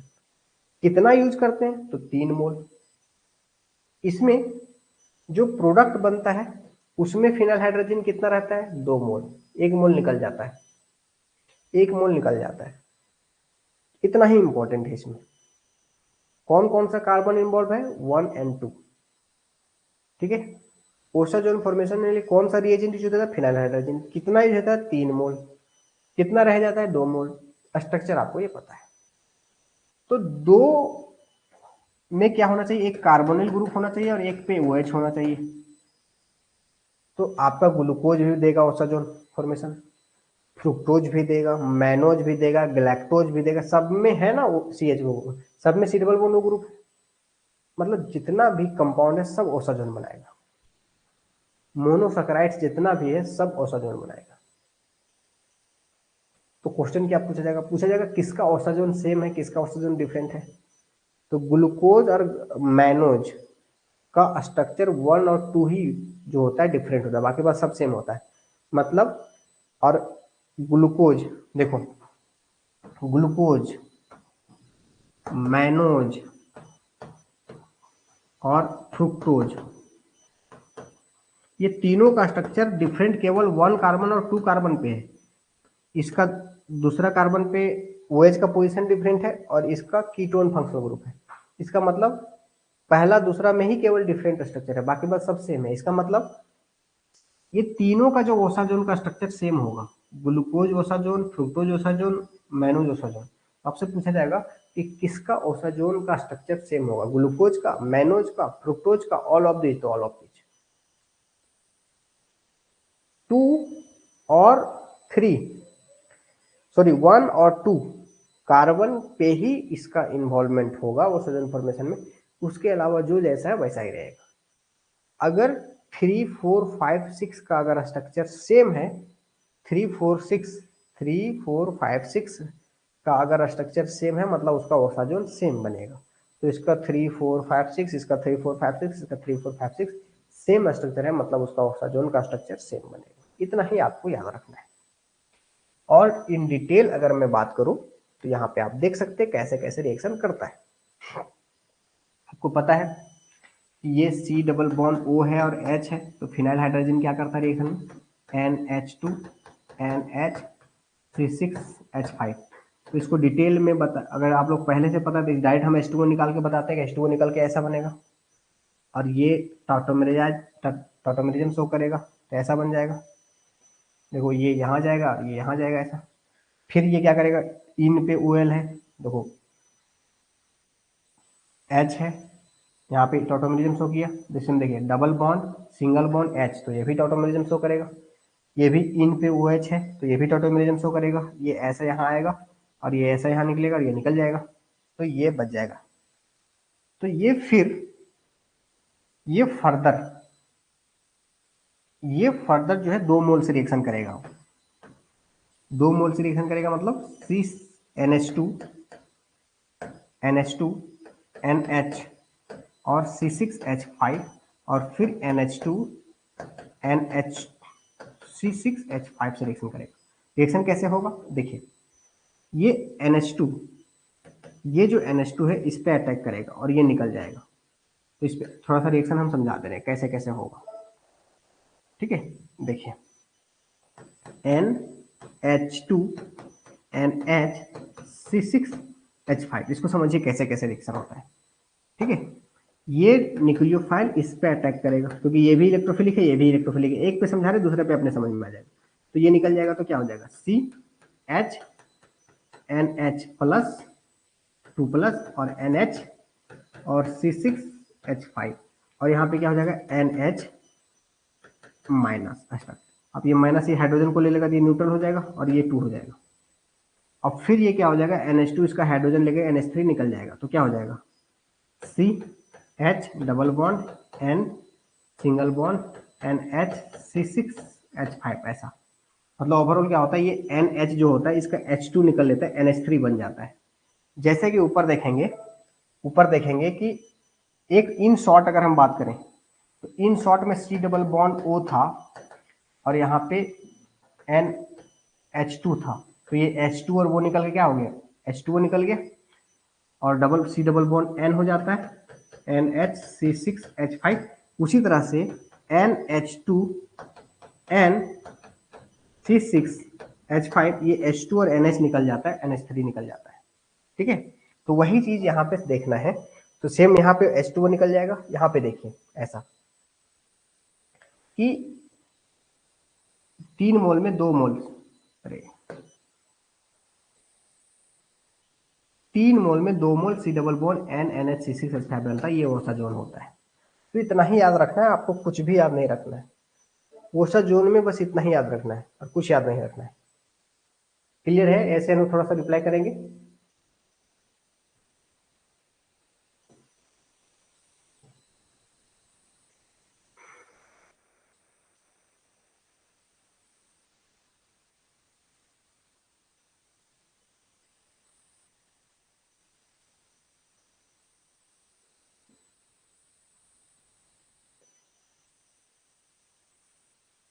यस, ठीक है।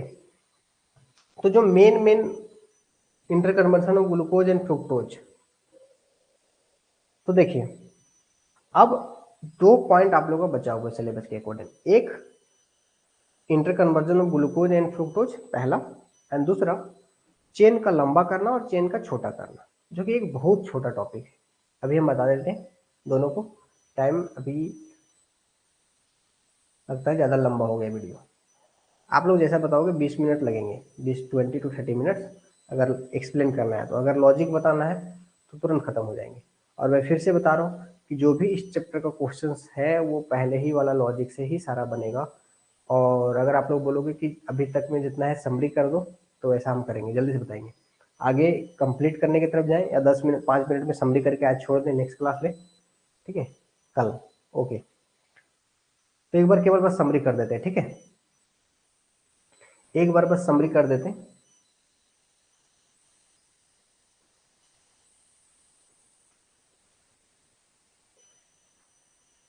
तो कार्बोहाइड्रेट का डेफिनेशन से क्वेश्चन पूछ सकता है। वो ऑप्टिकली एक्टिव कंपाउंड होता है, बहुत सारा OH ग्रुप वाला होता है और एल्डिहाइड कीटोन का कंपाउंड होता है, ठीक है। ओके, ठीक है, अगले क्लास में ही बता देंगे। बहुत छोटा सा बचा हुआ है, कोई बहुत लंबा नहीं बचा हुआ है, ठीक है। एक बार केवल 5 मिनट्स में ब्रीफ कर देते हैं, जिससे कि सारा एक जगह कंक्लूजन निकल के आ जाए, ठीक है। कार्बोहाइड्रेट का डेफिनेशन पोर्शन से यही आपको याद रखना है कि ऑप्टिकली एक्टिव कंपाउंड होता है और पॉलीहाइड्रोक्सी कंपाउंड होता है और कार्बोनिल कंपाउंड होता है। उसके बाद क्लासिफिकेशन में आपको याद रखना है एग्जाम्पल कि मोनोसैकेराइड्स मतलब जिसका हाइड्रोलाइसिस ना होता हो, डाइसैकेराइड्स मतलब हाइड्रोलाइसिस के बाद 2 कार्बोहाइड्रेट बनता हो, और ट्राइसैकेराइड्स मतलब 3, टेट्रा मतलब 2 से लेकर के 10 तक का सामूहिक जो है ग्रुप वाइज जो नेम होता है वो होगा तो ओलिगोसैकेराइड्स। उसके आगे जितना भी ज्यादा से ज्यादा देता है उसको बोलते हैं पॉलीसैकेराइड्स। मोनोसैकेराइड्स, ओलिगोसैकेराइड्स और पॉलीसैकेराइड्स का एग्जाम्पल आपको याद रखना है। और उसके बाद आपको याद रखना है कि जो मोनोसैकेराइड्स होता है, मोनोसैकेराइड सारा का सारा शुगर होता है, मोनोसैकेराइड सारा का सारा रिड्यूसिंग होता है। पॉलीसैकेराइड्स होता है वो सारा का सारा नॉन शुगर होता है और नॉन रिड्यूसिंग होता है। ओलिगो जो होता है वो शुगर होता है और नॉन शुगर होता है और रिड्यूसिंग होता है, केवल सुक्रोज को छोड़ करके, जनरली सुक्रोज को छोड़, मतलब ओलिगो में जनरली वर्ड यूज करेंगे। जनरली शुगर होता है और जनरली रिड्यूसिंग होता है, शुगर नॉन रिड्यूसिंग होता है। ये एग्जाम्पल याद रहेगा तो ये क्वेश्चन बन जाएगा। उसके बाद आपको मोनोसैकेराइड्स का भी फर्दर टाइप होता है, एल्डिहाइड, एल्डोज और कीटोज। एल्डोज का याद रखना है 3 कार्बन में क्या है, 4 कार्बन में, 5 कार्बन में, 6 कार्बन में क्या है, ये याद रखना है। उसी तरह से कीटोन याद रखना है। उसके बाद 3 इंपॉर्टेंट टर्म्स आपको जानना है कि इनांशोमर क्या होता है, ईपीमर क्या होता है, एनोमर क्या होता है। उसका लॉजिक बताए कि ईपीमर मतलब किसी एक कायरल सेंटर पे अगर पोजीशन डिफरेंट है तो उसको बोलते हैं ईपीमर। एक कायरल सेंटर पे तो उसको बोलते हैं ईपीमर। उसका लॉजिक ये है पहचान करने का, दोनों अलग अलग नाम होगा तो वो जनरली ईपीमर होता है। एनोमर मतलब कार्बोनिल कंपाउंड पे चेंज होगा पोजीशन। कार्बोनिल, कार्बन मतलब होता है कि कार्बोनिल कार्बन का पहचान होता है अल्फा बीटा नेमिंग में होगा। अगर स्ट्रक्चर डिफरेंट दिया हुआ है तो जहाँ एल्डिहाइड कीटोन ग्रुप होता है उसी कार्बोनिल बोलते हैं। अगर नेम वाइज पूछा है तो अल्फा बीटा आ गया, इसका लॉजिक मतलब है कि आपका वो एनोमर होगा। तीसरा जो है आपका है वो है इनांशोमर। तो कैपिटल डी और कैपिटल एल के साथ, और अगर नेम सेम है, डी ग्लूकोज एल ग्लूकोज, तो उसको बोलते हैं हम क्या, इनांशियोमर। अगर स्ट्रक्चर दिया हुआ है तो ईपीमर भी देख पहचान लेंगे कि अगर एक कार्बन पे डिफरेंट है तो ईपीमर, पहला का मतलब कार्बोनिल कार्बन पे डिफरेंट है तो एनोमर, और पूरा का पूरा मिरर इमेज है, सब जगह पे चेंज है। अगर सब जगह पे चेंज है मतलब मिरर इमेज है, सब जगह पे चेंज है मतलब मिरर इमेज है, तो उसको बोलेंगे हम इनांशियोमर। उसके बाद आता है म्यूटा रोटेशन। म्यूटा रोटेशन में आपको याद रखना है कि एल्डिहाइड, सॉरी एल्डिहाइड बार बार बोल रहे हैं, ग्लूकोज का जो 3 रूप है, अल्फा ग्लूकोज और बीटा ग्लूकोज जो साइक्लिक फॉर्म में रहता है, और अल्फा ग्लूकोज जो है वो ओपन फॉर्म में रहता है। सॉरी, ग्लूकोज सिंपल ओपन है, उसका 2 फॉर्म होता है साइक्लिक में, अल्फा और बीटा। साइक्लिक का 2 फॉर्म अल्फा और बीटा। अल्फा 111 डिग्री पे रोटेट लाइन को डिफ्लेक्ट करता है और बीटा जो है 19 डिग्री पे करता है। लेकिन जब किसी भी को भी अल्फा को अगर पानी में डालेंगे तो 111 से घट के 52 आ जाएगा, अगर बीटा को पानी में डालेंगे तो 19 से बढ़ के 52 आ जाएगा, मतलब एक सेचुरेट इक्विलिब्रियम मेंटेन कर लेगा। और इसी फेनोमेनन को बोलते हैं हम, जो एंगल डिफरेंट हो जाता है इसी को बोलते हैं हम म्यूटा रोटेशन। ठीक है। उसके बाद आपको याद रखना है कि इन्वर्जन क्या होता है। तो सुक्रोज का इन्वर्जन होता है, एक्चुअली कंपाउंड सेम रहता नहीं है, कंपाउंड कंप्लीट टूट जाता है, जिसके कारण से जो angle right wise clock wise में जो रोटेट कर रहा था लाइट को, वो एंटी क्लॉक वाइज रोटेट करने लगता है। इसीलिए क्यों, क्योंकि ग्लूकोज और फ्रुक्टोज बनता है, जो कि ग्लूकोज क्लॉक वाइज रोटेट करता है और fructose anti clock wise rotate करता है, जिसके कारण से वो इन्वर्जन होता है, मतलब ओवरऑल इन्वर्जन होता है, जिसके कारण से इन्वर्जन ऑफ कैन शुगर बोला जाता है उस फेनोमेनन को। तीसरा इंपॉर्टेंस आता है आप लोग का म्यूटा रोटेशन। म्यूटा सॉरी म्यूटा रोटेशन नहीं, ओसाजोन फॉर्मेशन। ओसाजोन फॉर्मेशन में आपको याद रखना है कि पहला और दूसरा कार्बन इन्वॉल्व होता है। दूसरा इंपॉर्टेंट याद रखना है कि फिनाइल हाइड्रोजन यूज होता है, 3 मोल यूज होता है, और आपका पहला फिनाइल हाइड्रोजन जो आता है वो पूरा का पूरा निकल जाता है।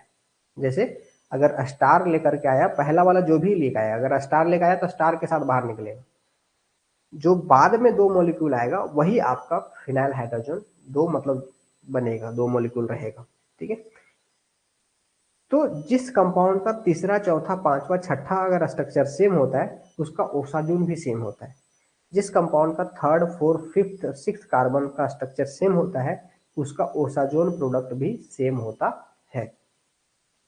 Next chemical properties of glucose से जो क्वेश्चन पूछ सकता है आपका, कि आखिर वो ब्रोमीन वाटर से रिएक्शन करने पे क्या बनेगा, तो ग्लूकोनिक एसिड बनेगा, और इसका क्या रिफरेंस है, इसका रिफरेंस ये है कि वहां पे एल्डिहाइड, मतलब इसका क्या रिप्रेजेंटेशन है, इसका मतलब वहां पे एल्डिहाइड ग्रुप है। वो कंसंट्रेटेड नाइट्रिक एसिड से रिएक्शन करने पे ग्लूकारिक एसिड और सैकरिक एसिड बनता है, इसका क्या रिप्रेजेंटेशन है, इसका रिप्रेजेंटेशन है उसके पास प्राइमरी एल्कोहल है और उसके पास एल्डिहाइड ग्रुप है।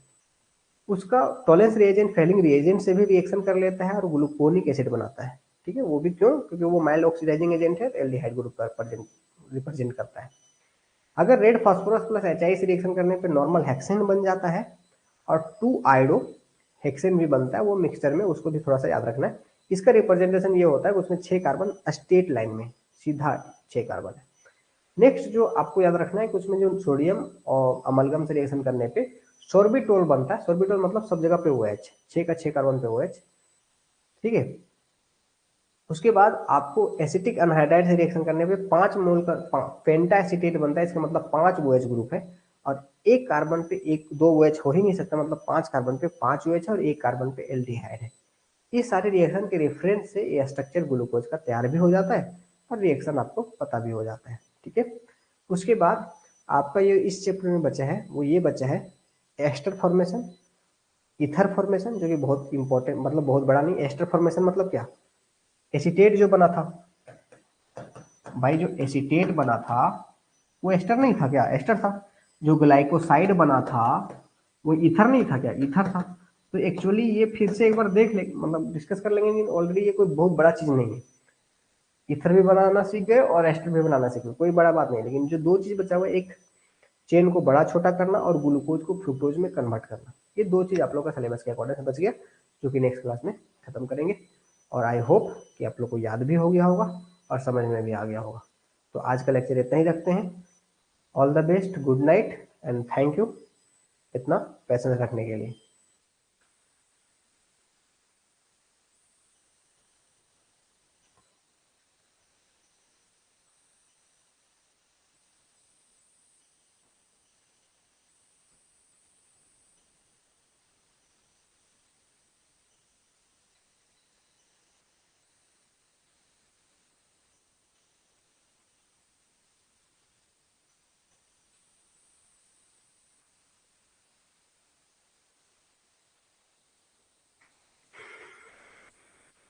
Good night, good night.